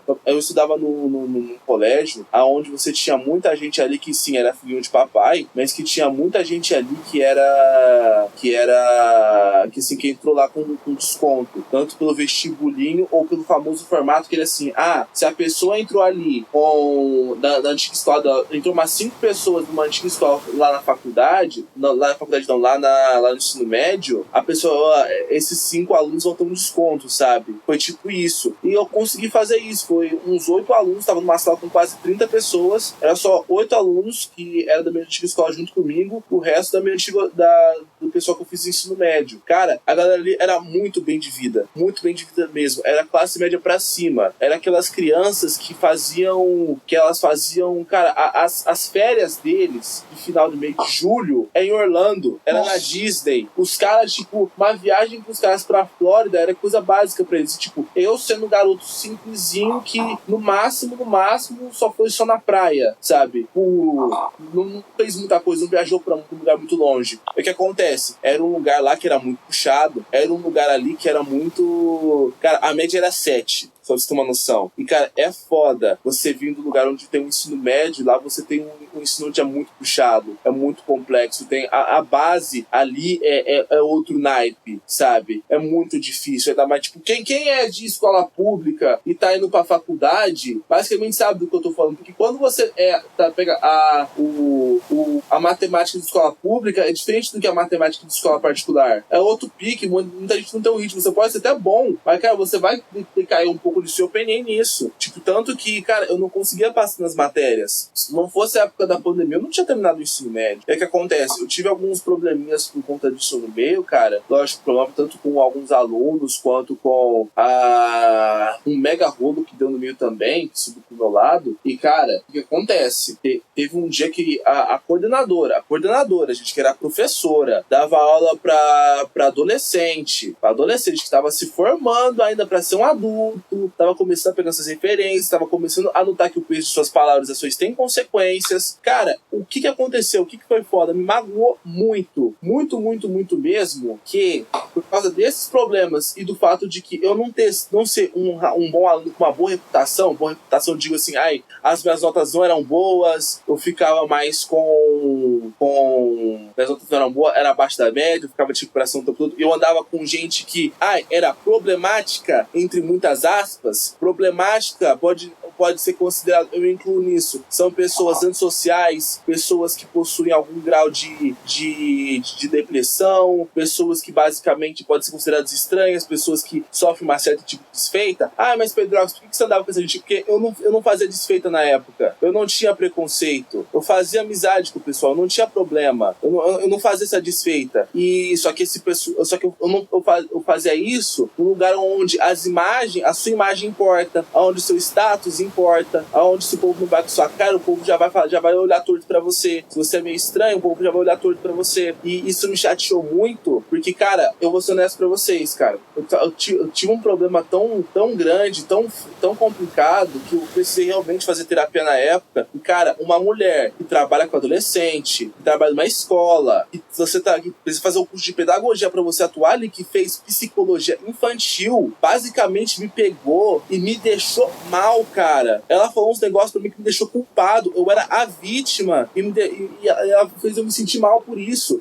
Eu vou dar um exemplo do que aconteceu. Imagina que você tem uma garota que ela foi vítima de violência sexual, né? E ela vai fazer o relato, ela vai fazer o BO e ela vai fazer o boletim de ocorrência contra seu agressor. E o agressor esse que basicamente já tem o DNA ali, já sabe foi ele que fez e já sabe que tem algumas provas contra ele. Porra, beleza. Essa pessoa vai lá fazer o boletim de ocorrência, vai falar com o delegado ou com o advogado. O advogado, ao invés de acolher essa pessoa, ao invés de fazer essa pessoa se sentir bem, que está num estado de fragilidade, é uma pessoa que vai lá e te humilha, te rebaixa, faz você se sentir mal. Você não tem nem culpa de nada, mas ela fala com você como se você fosse o culpado. Como se a culpa daquilo ter acontecido com você foi sua culpa. Você que mereceu aquilo, mereceu entre aspas, entendeu? É sua culpa aquilo ali. Você pediu, entendeu? E isso que aconteceu comigo, então, cara, é foda quando isso acontece. Tanto na escola, quanto na faculdade, quanto em diversos meios de ensino. E é foda quando você tem adulto na casa dos 30, 40, 50 anos que faz isso. É triste, é decadente, mostra como as pessoas não são maduras. Nossa, mano, mas eu como quem trabalha na área da educação, cara, tem pra caralho isso, tá? Muito. Eu pego muito aluno, assim, que eu peguei, eu não posso expor o nome dos alunos, né? Mas eu peguei uma menina na minha primeira semana de trabalho, tá? Que ela tava no terceiro ano, tá? Terceiro ano. Ela tinha 8 anos e ela ainda não sabia o alfabeto de cor, sabe? Tipo, situação feia. E daí eu descobri que ela não ia pra escola. Primeiro porque os professores estavam um pouco se fudendo pra menina, que tava tentando ali aprender, né? Quanto porque como ela não sabia, ela acabava sofrendo bullying muito tenso. E ela ainda era de escola pública. E aí tem um guri que vem lá, que ele é de colégio particular. E assim, eu até já dei umas puxadas de orelha nele, porque todos os alunos que eu pego, assim, pra quem não conhece, né, eu trabalho numa empresa que oferece aula de reforço no contraturno para crianças de baixa renda. Então, a gente monta polos. São crianças basicamente de até qual idade? De 5 a 14 anos, né? E assim, crianças que têm uma defasagem ali escolar de 2 a 3 anos, né? E esse menino, ele é muito querido, ele é muito inteligente, eu adoro ele. Só que ele é de colégio particular e ele vive falando da educação dos outros colégios. Ele vive falando assim, mas colégio tal não tem uma educação boa. Aí tem um colégio perto de onde eu trabalho que ele fala assim, esse colégio tem educação tipo de escola pública. Eu falei, cara, não diz isso, sabe? Não diz isso. Eu acho que tem um monte de todos os teus colegas aqui são de escola pública e eles são tão inteligentes quanto você, sabe? Isso de... Cara, eu tive muito problema com isso em escola particular. Eu estudei nos dois. Eu estudei em colégio particular e em colégio público. E, mano, eu tive problema com o pessoal do colégio público, mas eram outras situações. A galera do colégio particular é muito nariz. Esses colégios... Só uma coisa que eu só queria comentar antes, gente, eu falo tudo isso pra vocês sobre colégio particular, tal, tudo, mas eu não quero generalizar e falar que todo mundo que estudou colégio particular é público e que todo mundo que estuda em colégio público é todo mundo tadinho que passa fome. Não. Sem generalizações, tá? Tô falando de casos e casos que infelizmente acontecem. Exatamente. Mas, cara, assim, generalizando, né? Não era pra generalizar, mas generalizando, eu aqui moro perto do... Não tem problema você não falar. Não tem problema você falar isso aí no programa. Não, o bairro que eu moro é grande. O bairro que eu moro é bem. Não vão me achar. Deve que eu vou me mudar daqui logo. Mas, assim, cara, sair daqui na hora do almoço. Eu não saio mais, né? Porque agora eu sempre no trabalho. Mas quando eu saí aqui, tava chegando da faculdade na hora do almoço. Nossa, sabe?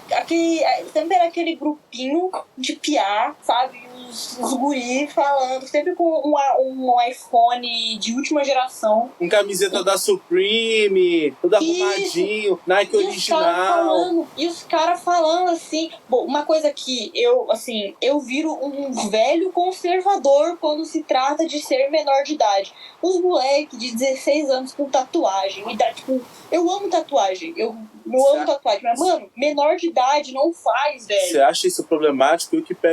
Eu que vejo uns moleques aqui no centro da cidade com 12 anos pra baixo com tatuagem. Uma tem muito isso, meu Deus. Aí eu olho, e assim, aqui sempre são os piar filhinhos de papai, né? Então eles não fizeram a tatuagem com o primo que tá aprendendo a tatuar, sabe? Eles pagaram pagaram uma fortuna naquelas tatuagens. Fico pensando, mano, aí os moleques, sim, andando de BMW. Porra, não, essa história é boa. O menino não era babaca, tá? Não era babaca. Eu era bem criança ainda, morava em Blumenau. E esse menino, ele era muito amigo meu, ele era um menino muito querido, né? E ele gostava muito de mim. E o pai dele é praticamente o dono do... Puta que pariu! E ele, um dia, minha mãe tava dando aula na escola de música lá de Blumenau, e ele veio me buscar pra levar pra na casa dele, que a gente ia brincar, jogar videogame na casa dele, de Mustang. E não é esse Mustang novo, que é muito legal. Não, mano. Era um Mustang da década de 70. Cara, eu nunca. A única vez que eu andei de Mustang e eu nunca esqueci. Mas, porra, eu sempre lembro, quando fala de gente muito rica, eu lembro desse guri. Que o pai dele é. Nossa, o pai dele é milionário, assim, cara. O pai dele é muito rico, velho. O cara é tudo do Beto Carreiro. Eu cheguei aí no apartamento deles, em Balneário. Mano, eles moram naquele prédio enorme, sabe? Alto pra cacete. Com a vista pra de frente do mar, sem nenhum prédio, sabe? Tipo, realmente na beira-mar. Nossa senhora! Não, sempre que eu lembro daquilo, eu fico pensando, nossa, cara, eu devia ter ficado com esse guri. Ele gostava de mim, neuronicamente, eu devia ter, sabe? Dado chá nele. Pô, nossa senhora, mano, imagina namorar um piá rico desse. Ah, mas cara, é que eu te dou um ponto, é que será nova, mas eu vou ser sincero com você. É que eu não sei se você vai ter tempo de dar ter um debate intelectual por conta do horário, né? Não sei se o tempo vai estar pro seu lado, não sei, se puder me avisar depois, eu fico até contente. Mas, cara, que assim, é um negócio que eu fico até com isso em mente, cara, que como uma pessoa responsável, um dono desse programa, uma pessoa que é responsável pela formação intelectual e moral dos meus ouvintes, eu falando sério aqui com vocês, pessoal, até saindo do personagem, que é o seguinte, cara, às vezes, você não pode ser superficial, cara. Às vezes as pessoas notam pela aparência, às vezes a pessoa nota pelo que você tem, mas você não pode ser superficial, você tem que olhar pelas pessoas pelo que elas são por dentro. Se você olha para as pessoas pelo que elas são por dentro, você vai encontrar as pessoas mais interessantes e fascinantes de todo o universo. Quer que eu dou um exemplo aqui para vocês agora de quem que é assim? Cara, a Cid, quem vê a foto da Cid no Twitter, não vai estranhar completamente que ela é essa pessoa maravilhosa que tá falando aqui no programa aqui hoje. Entendeu? São pessoas que, infelizmente, sofrem com a sociedade, que, infelizmente, é algo mais, como pode dizer, superficial. Você não pode ser superficial, você tem que olhar pelas pessoas pelo que elas são por dentro. As pessoas são mais do que os bens materiais do que elas têm, é mais do que um rostinho bonito, é mais do que um corpo atraente. Você não pode ser assim, cara. Você, não falando do seu caso, tá, Cid? Mas tô falando pro ouvinte médio mesmo. Você tem que olhar pelas pessoas pelo que elas são por dentro. Você tem que olhar aquela garota, às vezes, que é meio estranha, mas às vezes ela pode ter um bom coração, ela pode ser legal. Às vezes você pode olhar para aquele cara que às vezes tem nariz empinado, às vezes que é bonitinho, não tem nenhum cravo, tem nenhum espinho na cara, e falar assim, ele é todo metidinho, certeza que ele humilha pobre na primeira oportunidade. Aí você vai ver, o cara não é assim. Aí você vai ver, o cara doa pra comunidade carente, doa pro Cotique, doa pra instituições sociais, entendeu? Então, cara, você não pode ser assim, entende? Olhe pelas pessoas. Posso dar rapidinho um exemplo? Uma coisa que me irrita. Eu ando sempre batendo muito nessa tecla. A galera do Red Pill. Porque a galera do Red Pill, principalmente no Twitter, eles sempre falam assim, né? Porque mulher tem prazo de validade. Cuidado, censura. Não, tá, tipo assim, eu vou tentar. Só troca os termos, por favor, pra eu não ter problema. Eles falam, tipo, mulher tem que... É aquela coisa, né? Tem que ser... Aquela coisa muito babaca. Tem que ser do lar, tem que ser não sei o quê, não pode ser... não pode ser ficado com muitos caras, não sei o quê. E daí, eu vi, um tempo atrás, uns malucos, que essa desgraça tá crescendo, tá? Os caras falando que vão começar a se relacionar com robô, ao invés de mulher de verdade. Ou, tipo, pegam aquelas supermodelos japonesas que fazem cosplay e são todas rebocadas. E, desculpa, não tô falando que mulher rebocada é feia, não é isso. Eu tô falando que eles pegam um estereótipo... um padrão muito fora da realidade. Isso, e eles falam, não, isso aqui que é mulher de verdade, porque as outras mulheres não sei o quê, papapá. Eu tava falando comigo nesses dias, eu falei assim, cara, esses manos do Red Pill, eles são muito homossexual. Entendeu? Cuidado. E daí tem aquele cara que é um homossexual reprimido, que não aceita e que fica falando toda hora de mulher sendo misógino na internet o tempo inteiro, sabe? E fica levando mulher toda hora pro pra esse lado, pro lado do ai, mas ela é bonita, ai, mas ela é isso, mas ela é aquilo. E os caras não. Pô, e daí eles ficam super tristes, porque nenhuma mulher quer ficar comigo, vou virar incel. Claro, mano, olha o que você tá falando. Nenhuma mulher interessante vai ficar com um cara que só olha pra aparência. Tá, sabe? Isso daí, ó, recado pra vocês, mano. Se vocês estão aí, ó, sei lá, tô procurando uma namorada, procurando alguma coisa assim, mano, o Tinder é o teu pior inimigo. Verdade. Apesar de eu ter conhecido meu namorado pelo Tinder, o Tinder é o teu pior inimigo. Porque o Tinder, ele só te mostra o superficial. Ele só te mostra aquele, sabe, você é um produto numa estante. Você é o cardápio, cara. Exatamente. Você não conhece aquela pessoa. Você não conhece. Eu tive problema com isso quando tava começando a usar o Tinder. Eu comecei a usar o Tinder despretensiosamente, tá? E eu tava conversando com duas pessoas. O meu atual namorado e um piá lá que, tipo, eu dei match, que o menino era muito bonito. Só que eu não conseguia conversar com esse guri. Eu tava tentando marcar da gente se encontrar pra ver se melhorava, mas eu não conseguia conversar com ele porque o piá só falava de diva pop. E tipo assim, todo respeito a quem curte diva pop, gosta de falar diva pop, mas simplesmente ele, como é que eu posso falar? Ele era um pouco mais velho que eu, mas ele era mais infantil do que eu, sabe? Ele era mais superficial do que eu. Pelo menos foi isso que eu consegui observar naquela primeira, sabe? Naquela primeira a checada. E o meu namorado não, mano. Meu namorado foi até engraçado. Ele veio puxar assunto comigo falando de Zelda, porque ele viu no meu perfil que eu gostava de Zelda. E ele tentou conversar comigo sobre uma coisa que eu gostava, tentando me conhecer. É completamente diferente de você ver uma pessoa pelo visual e você só querer ficar com essa pessoa pelo visual. Sim. Não, ele queria me conhecer por quem eu era. Então tá aí a dica pra vocês. Você tem que ser assim. Não acreditem nessas palhaçadas de red pill. Se você tá começando a achar, os caras, vou falar outra palavra que acho que não vai censurar, mas os caras ficam falando de hipergamia. Mano, isso daí, ó, probleminha da cabeça, cara. Desculpa, isso daí é medo de pegar mulher. Isso é medo, nunca vi uma tetinha.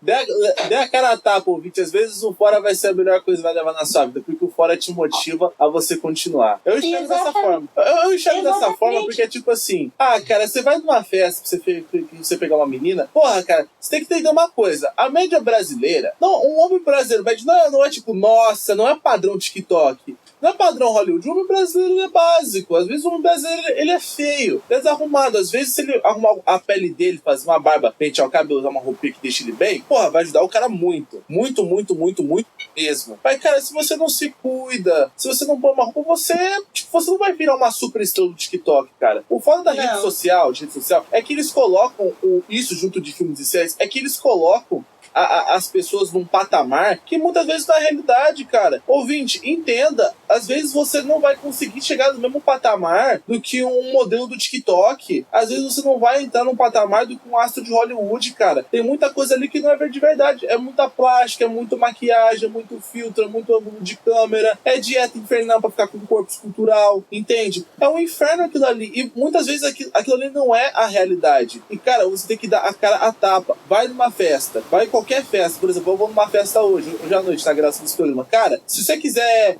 ficar com alguém, fica. Mas você tem que entender, mas Pedrox, eu tô com medo de não conseguir, que não sei o que. Cara, para de punhetice e frescura e vai lá e tenta. Você só vai conseguir pegar e falar com ela. Você não vai conseguir chamar atenção se você ficar olhando de longe. Vai eu lá, vou falar uma coisa, tá? Diga. Eu vou falar uma coisa pra quem tem a baixa autoestima. Tem um dos meus animes favoritos, que eu amo de paixão, é Sister Seven. Tem na Netflix. Não conheço. Tá? É um anime chinês. E ele é meio na pegada de Mob Psycho, assim, sabe? Ele é bem legal. E o protagonista, o Seven, quando ele vive numa ilha. Ele é um cabeleireiro. E o melhor amigo dele é um frango. E quando ele tá conhecendo as pessoas da ilha, né? Eles se referiam ao Seven como um homem feio. Sempre faziam uma piada de, aquele homem feio, não sei o quê. E à medida que a história vai passando e ele vai conhecendo as pessoas da ilha e as pessoas da ilha vão começando a gostar dele, ele vai sendo chamado de aquele homem bonito. Então, cara, beleza tem muito a ver com isso também, tá? Você transparecer, beleza, não é simplesmente você ter um rosto bonitinho. É você, sabe, boa parte de você ser um cara atraente tá tá no teu papo, tá no no teu gesto, a sua malemolência, a roupa que se usa, a sua Exatamente. elegância. Não é só tipo assim, nossa, ele tem um max. Não é tipo aquela galera do Lux Maxim que fica assim, ai não, olha o maxilar dele é quadrado, olha só como tem as faixas do rosto dele que formam as maçãs do rosto. Nossa, olha a bunda desse cara. Gente, não é isso. Olha quanta testosterona. Não é isso. Tipo, às vezes é o seguinte, às vezes um gordinho consegue pegar muita gente por causa às vezes, da malemolência que ele tem, o cabelo dele que é penteado, ele tem um papo bacana. Então, tipo, não é só esse caso também, gente. É algo muito mais profundo do que isso. Não é algo tão superficial dessa forma. Não levem a aparência tão a sério. Não levem a aparência não é tudo, cara. Entenda uma coisa, a velhice chega pra todo mundo, peito cai, bunda cai, a gordura fica flácida, ninguém fica durinho pra sempre. Você só vai ficar durinho pra sempre só dentro de um caixão, tá, filho? Se a aparência é tudo que você tem, eu sinto muito, porque uma hora isso acaba. Ah, mas Pedro, eu posso envelhecer bem, posso fazer plástica, mas, cara, não vai ser a mesma coisa. Não, nunca vai ser, mano. Assim, se vistam bem, né, usem roupas legais, isso faz diferença também, né? Tipo, cara, você quer... E se roupa legal não é só a roupa da Renner, que teoricamente tá na moda, sabe? Tipo, cara, você tem o seu próprio estilo, sim, entendeu? Tenha seu estilo, tenha sua personalidade. Eu sou muito emo, velho. Eu sou muito emo. Eu uso camiseta de banda, eu uso calça de skatista como se eu estivesse nos anos 2000. Você saiu do Zick Luther, né? Pode falar a verdade. Eu sou tipo isso, mano. Eu tenho mullet. Eu uso correntinha com bafomé. Meu Deus.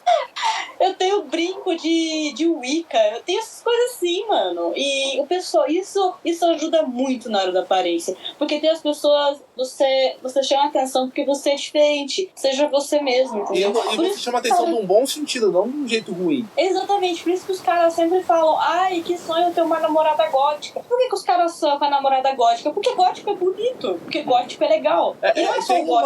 Tem uma beleza, como pode dizer, não uma beleza excêntrica, mas tem uma beleza diferente ali. Às vezes há algo bonito no diferente, sabe? Uma beleza exótica. Isso, achei o termo ideal. Cara, às vezes muita gente, o exótico é atraente. O exótico é bonito. Às vezes, por exemplo, o que muita gente acha estranho ou feio, cara, pode ser uma coisa mais bonita do mundo pra uma pessoa. Por exemplo, antigamente a gente tinha os ruivos que eles tinham vergonha das sardas, eles faziam de tudo pra esconder as sardas do rosto. Cobrir o rosto. Hoje é lindo, né? Cara, hoje é dia, é lindo, cara. Ainda mais quando você fica com as bochechas coradas, fica rosinha, nossa, fica a coisa mais linda do mundo. Ou, por exemplo, tem gente que tem vergonha dos dentes tortos. Tipo assim, se o seu dente não tá parecendo o dente do mate, do Carros, porra, eu entendo você ter usar aparelho, não julgo. Mas, cara, se é um dentinho fofo, esse dentinho separado fofinho, cara, não tem motivo pra aquilo ali ser a coisa mais feia do mundo. Entende? Cara, dente torto no Japão é padrão de beleza, os caras entortam os dentes. Eles acham bonito o dente torto. Entende? Aqui, né, por exemplo, outro caso que eu vou pegar pra vocês. Cara,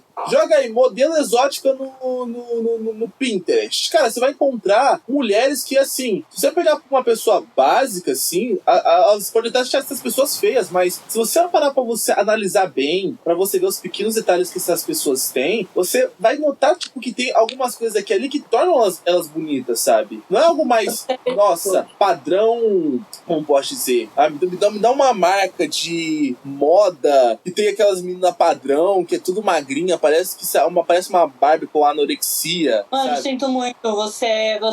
Eu pesquisei modelo exótica no Pinterest e só apareceu mina padrão. Eu acho que a gente tem que ir pra outro. É sério. Não, eu faço questão de jogar aqui agora.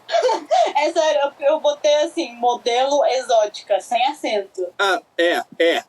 Eu acho que eu usei o termo errado. Eu acho que eu usei o termo errado, ou O Pinterest tá quebrado. Ou o Pinterest tá quebrado. Não, mas eu tenho várias... nos meus desenhos eu gosto muito de usar poses reais, né? Eu evito pegar referência de outros desenhos e eu tento pegar referências de poses de modelos, né? Eu acho mais interessante. E eu tenho vários salvos de modelos bem alternativos, assim, sabe? Tem bastante coisa massa. Sim, por exemplo, é o algoritmo do Pinterest tá quebrado mesmo. O algoritmo do Pinterest tá quebrado mesmo. Porque, pegando aqui uma reportagem do Mundo Inverso, a gente tem modelos que, cara, se você joga as fotos dela no Google, você vê que são pessoas que têm suas belezas próprias, têm suas personalidades próprias. E assim, quando você olha pra elas com um cuidado a mais, um olhar a mais, você fica assim, uau, cara, que mulher linda. Por exemplo, se darem nome, nomes. Sabrina Carson, Marsha Taylor, Ashley Smith. Cara, tem uma mulher que eu sou louco por essa mulher. Ela é brasileira, é a Barbie Ferreira. Não conheço.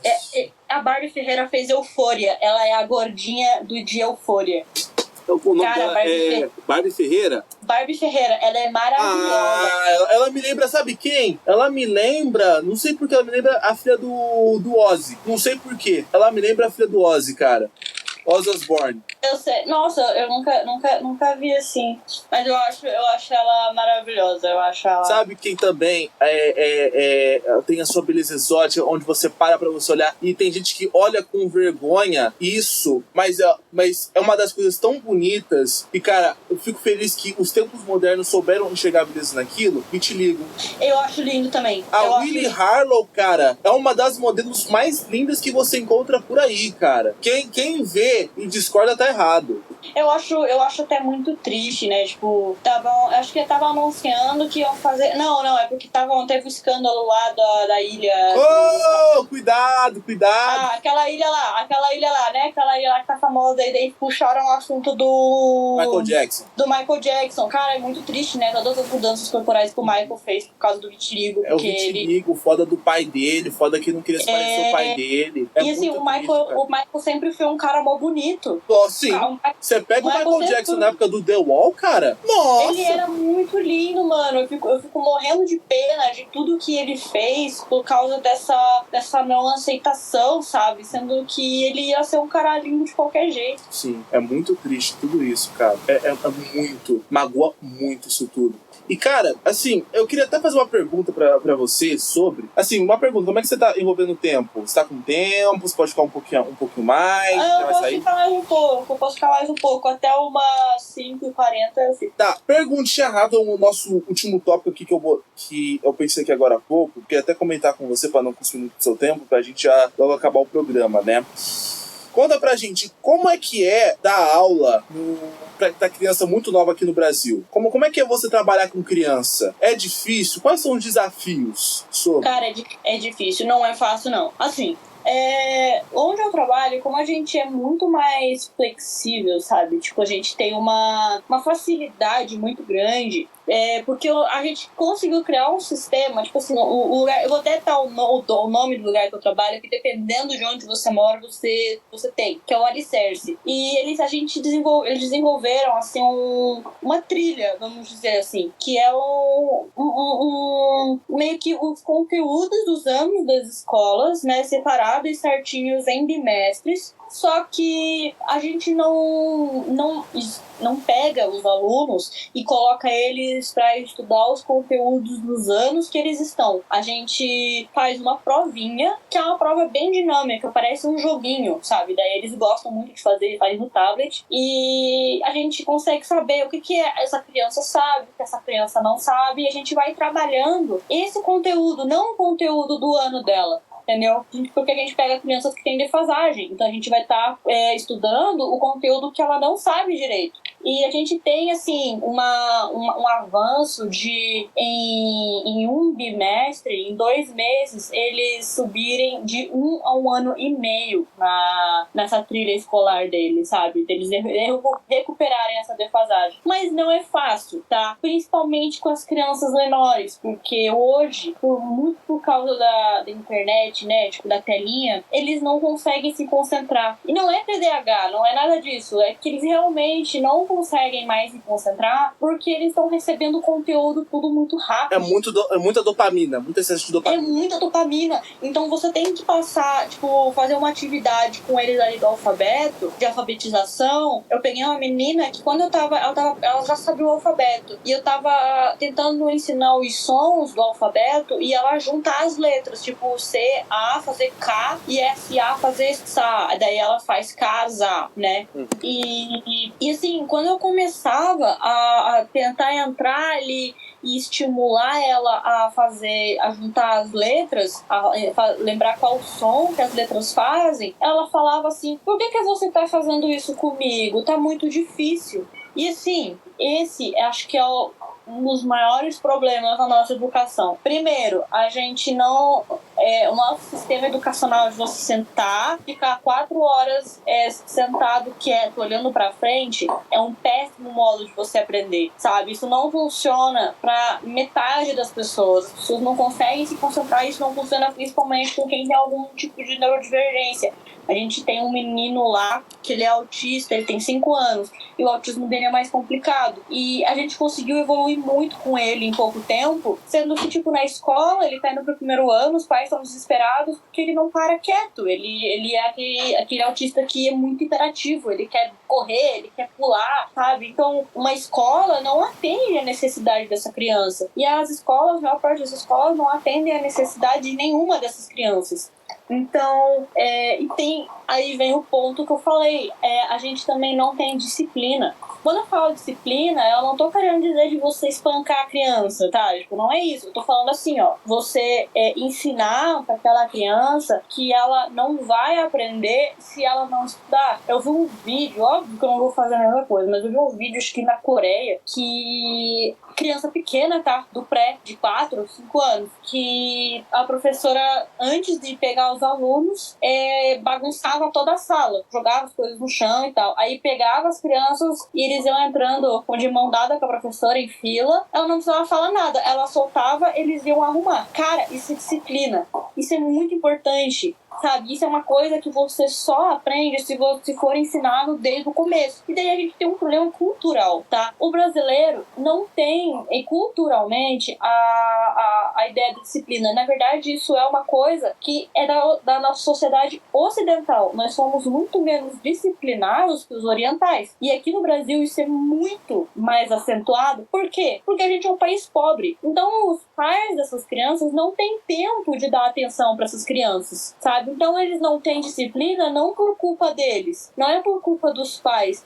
é porque a situação não fornece esse tipo de disciplina. Então as crianças, elas não aprendem a estudar, elas acham que estudar é chato por causa da escola, que a escola realmente é chata, e daí o resultado é que... E a escola, assim, hoje a escola pública vai passando, né? A escola pública não pode mais repetir.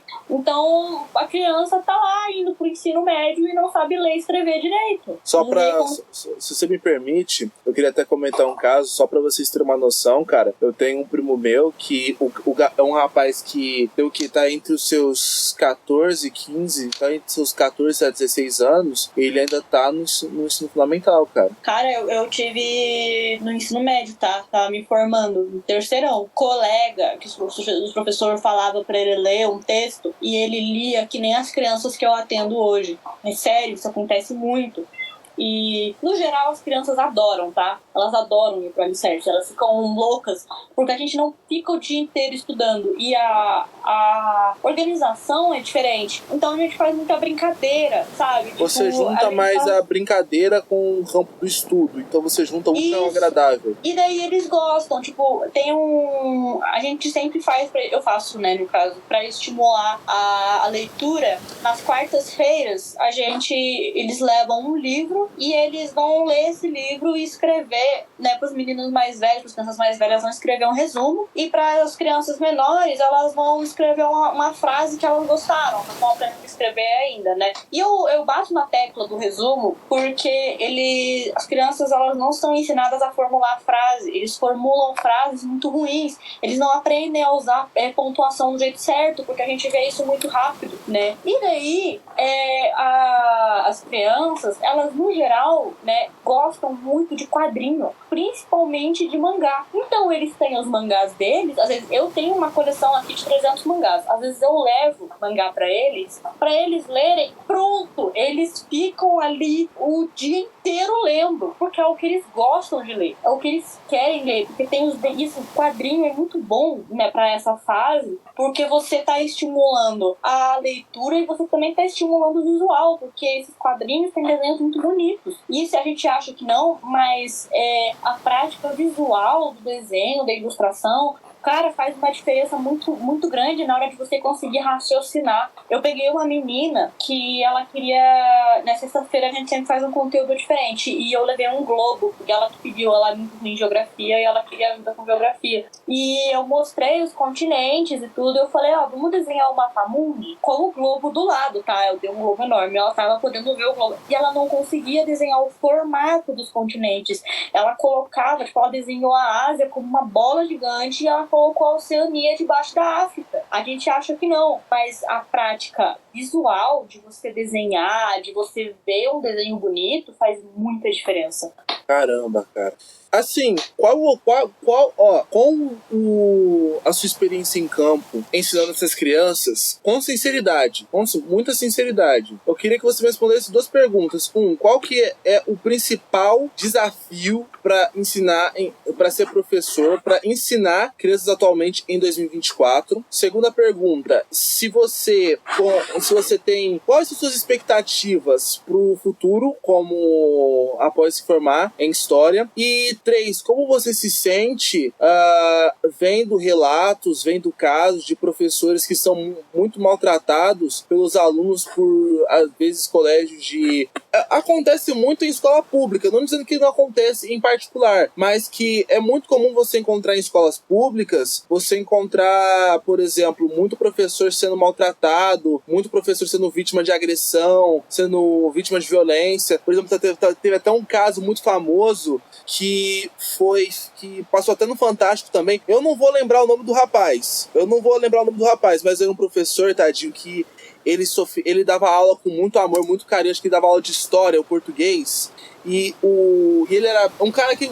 Você não tava na cara dele que era um rapaz muito bonzinho. Ele era muito carinhoso, que tinha um grande coração. E que ele sofria muita violência pelos alunos. Que ele sofria muita violência verbal, muita violência física. Onde, por exemplo, tinha até alunos que eram racistas com ele, sabe? Onde até escreveu, palavras pejorativas no caderno. Eu não vou falar o nome porque, não sou bobo, não sou trouxa, não quero que o meu programa caia. Mas...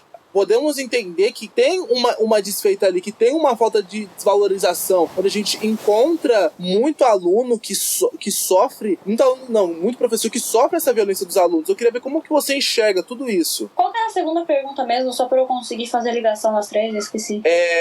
Primeiro, quais são os principais desafios de você dar aula para crianças em 2024? Segundo, quais são as suas expectativas após você se formar em História? E terceiro, como é que você enxerga a violência contra professores, a falta de respeito com os alunos em redes públicas com os professores, onde em alguns casos tem muito aluno que bate, xinga e ofende os professores das piores formas possíveis. Como você enxerga isso?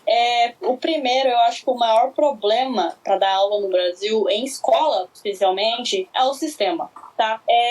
Cara, o MEC é horrível, e eu sei que o MEC é horrível porque eu tive problema com as diretrizes do MEC na faculdade e eu tive que ler um monte de coisa. E o MEC, ele é um órgão que a gente não tem poder nenhum sobre ele, sabe? Tipo, não existe eleição para presidente do MEC, não existe votação para aprovar não sei o que do MEC, não existe. A gente tá completamente refém do MEC.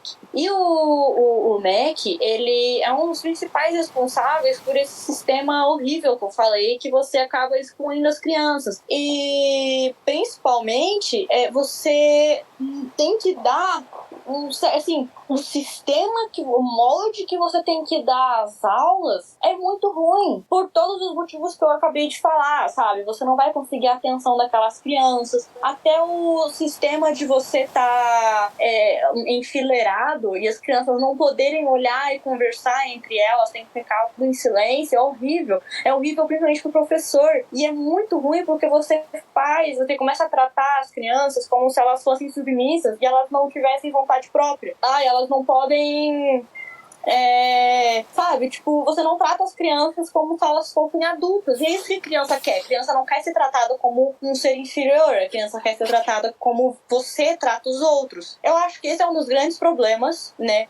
A nossa estrutura é muito ruim. E olha que as escolas da região lá, de onde eu trabalho, divulgam o alicerce, porque eles falam que eles não têm estrutura para fazer o que a gente faz. Exatamente porque eles estão reféns desse sistema que ninguém tem poder nenhum sobre, saca? A minha meta é... Eu quero dar aula em faculdade, né? Obviamente eu sei que eu vou começar dando aula em escola, mas eu não pretendo fazer concurso. E como eu já tenho experiência na área, eu já trabalho na área, eu sei que eu vou ter uma facilidade muito maior para conseguir um emprego numa escola, né? Do que provavelmente os meus colegas, né? Eu vou estar numa vantagem muito grande. E eu posso, inclusive, começar o mestrado, para começar a dar aula em faculdade, enquanto eu estiver terminando a minha outra faculdade, né, a licenciatura. Ai, que legal. Enfim, e sobre o último ponto de violência, eu vou voltar a bater um pouco na tecla da cultura. A gente tem um problema cultural muito sério, né? Que isso também não é culpa dos alunos, tá? Para pra pensar assim, esses alunos que esculacham o professor, pensa quanta raiva eles têm dentro deles. Imagina a raiva, sabe? De casa. Exatamente. Geralmente são alunos de colégios públicos, colégios que não têm, sabe, de crianças que têm adolescentes que têm baixa renda. A adolescência, você já desenvolve uma raiva, você acaba desenvolvendo raiva por como você tá em casa. Ai, não tem dinheiro, ai, tem tráfico, ai, não sei o quê. Ai, às vezes eu também tenho violência familiar também. Isso, cara, tudo isso é problema cultural também, tudo isso é cultural, sabe? E é uma cultura que, infelizmente, tá intrinsecamente ligada ao nosso país. E aí vem de novo o que eu falei da cultura, que como a gente vive nessa situação, a gente não consegue fornecer uma educação de casa de qualidade para essas crianças, a gente não consegue fornecer uma educação que estimule a disciplina, que estimule o respeito, sabe? Eu não vou entrar em outros méritos, né, como influências da cultura pop brasileira, não a cultura pop geral, mas a cultura pop brasileira, como música, todo esse tipo de coisa, né? Mas tudo isso envolve o aluno ter aquela raiva e ele querer descontar a raiva em alguém. E a mesma coisa acontece com o professor. Tem muito professor que também esculacha muito aluno, como você tinha contado antes, pelo teu caso, com aquela professora, que, tipo, os caras começam a... O que, cara, esse professor é estressante. E, assim, é muito mais estressante você ser professor num país que tá pouco se fudendo pra você, num país que o sistema educacional é uma porcaria e você não consegue prender a atenção dos alunos, e num país que toda essa cultura leva os alunos a simplesmente te odiarem porque você é um professor e eles odeiam escola. Então, tudo isso acaba, sabe, se juntando. Eu tive um caso muito pesado de um professor de geografia meu, que ele sofria tanto bullying dos alunos que ele se mudou de cidade e foi pra São Paulo. E quando ele foi em São Paulo, ele ficou um tempo, mas ele também sofreu bullying dos alunos e ele cometeu... Nossa. Mano, muito pesado. Isso, infelizmente, acontece pra caramba. Caramba. É difícil. Isso, vale pra comentar uma coisa também. Aquela parada de que, bullying não é coisa séria, bullying é coisa mais de criança, é coisa mais de adolescente. Gente, bullying pega na vida adulta também, tá, cara? Não é em qualquer lugar, não. É pega na escola, pega em casa, pega na vida profissional. Isso afeta muita gente de diversas formas. Pode pegar desde criança, que tá aprendendo o que é a vida, até homem adulto formado, cara. É muito triste isso. E é foda. É até interessante a gente tratar sobre esses aspectos, porque o campo mais da área do ensino é legal, é interessante. Você tem muitos assuntos e tópicos variados que seriam até interessantes da gente comentar sobre. Eu faço até um convite, ô Cid. Eu sei que o seu tempo já tá acabando, mas que você já vai ter que sair, mas eu faço até um convite para caso você tenha interesse em participar em outros episódios do Meteora Cast, do Papo Fantasma. Porque, cara, é um tema fascinante e interessante você conversar, de você debater e de você dissertar sobre, sabe? Porque o ensino médio, o ensino no geral tem as suas falhas, tem os seus pequenos erros ali, e esses erros às vezes acabam, cara, esses erros acabam prejudicando uma geração inteira de pessoas, cara. Principalmente a geração agora que a gente teve, que ficou basicamente quase 2 anos tendo, não é home office, perdão, é homeschooling. homeschooling. Não, homeschooling, perdão. Qual que era a forma de estudo? Tava tendo EAD, obrigado. Tava tendo EAD. E aí, por 2 anos. Tem colégio que não tinha estrutura pra ter EAD. Tinha casa que não tinha estrutura pra ter, pra ter uma aula online, pra ter um EAD. Tinha pai que tava pouco se lixando se o filho tava cursando EAD ou não. Entende? Esse é que é... E uma coisa o EAD, ele causou uma defasagem muito maior, tá? Na educação. Piorou muito. Eu concordo com isso, porque eu sou a prova viva disso, porque eu passei 2 anos da minha vida em casa vendo aula EAD, na época do ensino médio. Ninguém nunca se importou com o que eu aprendi, o povo só se importou com minhas notas. Minha mãe, basicamente, foi um exemplo disso, porque a primeira prova que eu fiz, onde foi online, que eu realmente estudei, não quis colar, ela basicamente desceu a lenha em mim. Depois, quando eu comecei a jogar todas as provas, tudo no Google, tudo no Brainly, e começou a vir tudo 9, 9, 9, 10, 10, 10, 10, 10, 10, 10, aí o negócio mudou, aí a recepção foi diferente. É triste quando você tem basicamente uma cultura onde as pessoas se importam mais com a nota que você tira do que com o esforço que você faz pra você aprender de fato. Isso é muito triste. Isso prejudicou muitos alunos. E tanto que até hoje eu tenho coisa básica do ensino médio que eu esqueci. Tem coisa básica do ensino médio que eu não sei. Tem muita coisa que eu não lembro, porque eu tive o meu último ano na escola foi metade na EAD, metade presencial. Mas agora, indo pra reta final do programa, bate-bola, jogo rápido. A bate-bola, jogo rápido é basicamente uma série de perguntas que eu faço pro convidado que tá passando aqui pelo programa. Bate-bola, jogo rápido, Cid. Cid por Cid. Como a Cid define a Cid? Emo, muito emo. Eu gosto de robô, eu adoro robôs, eu gosto muito de robôs. Minha franquia favorita é Mega Man. Eu adoro Zelda. Eu tenho hiperfoco em Mob Psycho e Sister Seven. E eu sou um poço de bipolaridade e síndrome de Tourette. É isso. O Cid por Cid é basicamente uma forma de como você se descreveria. Eu não sei se ficou meio claro, desculpa. Sim, mas eu acho que é assim que eu me descreveria. Sei lá, eu sou... Como posso me descrever? Realmente isso é uma boa maneira de me descrever. Um filme. Moulin Rouge. Não conheço. Transporting, então. Transporting. Já ouvi falar. Akira. Brabo. Um livro. Discriminação e disparidade de Thomas Sowell. Um ídolo. Meu pai. Brabo. Agora, a pergunta mais complexa de hoje. Uma pergunta que você tem o tempo livre pra você descrever, pra você dissertar sobre. Cid, pense muito bem no que eu vou te falar agora. Pense com calma, pense com tranquilidade, que essa é uma pergunta que só quem tem formação, licenciatura em filosofia, tem doutorado em filosofia, sabe responder essa pergunta. Vou jogar no seu peito porque eu confio em você. Cid, a pergunta que vale R$1 milhão no Pix. Ô, louco. Cid, o que é a vida? A vida? Cara, boa pergunta. Deixa eu pensar, como é que eu posso falar sobre isso? Eu vou dissertar, então. Não tem problema.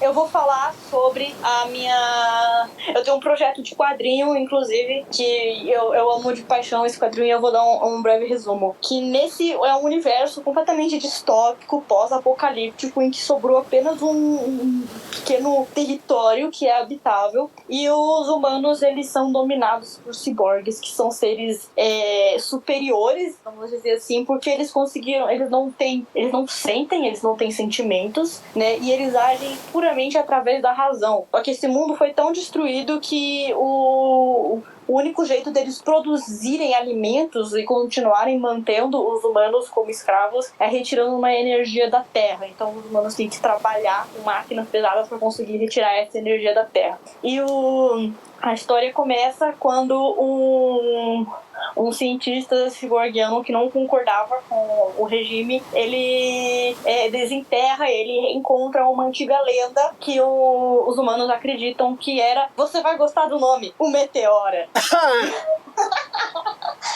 que era um pseudo-herói que teria conseguido por um tempo manter o equilíbrio entre a tecnologia e os humanos. E ele, teoricamente, encontra o antigo corpo desse herói e ele quer conseguir acordar esse herói pra ele destruir o regime. Deixa eu só fazer uma perguntinha. Ele é azul? Não. Ah.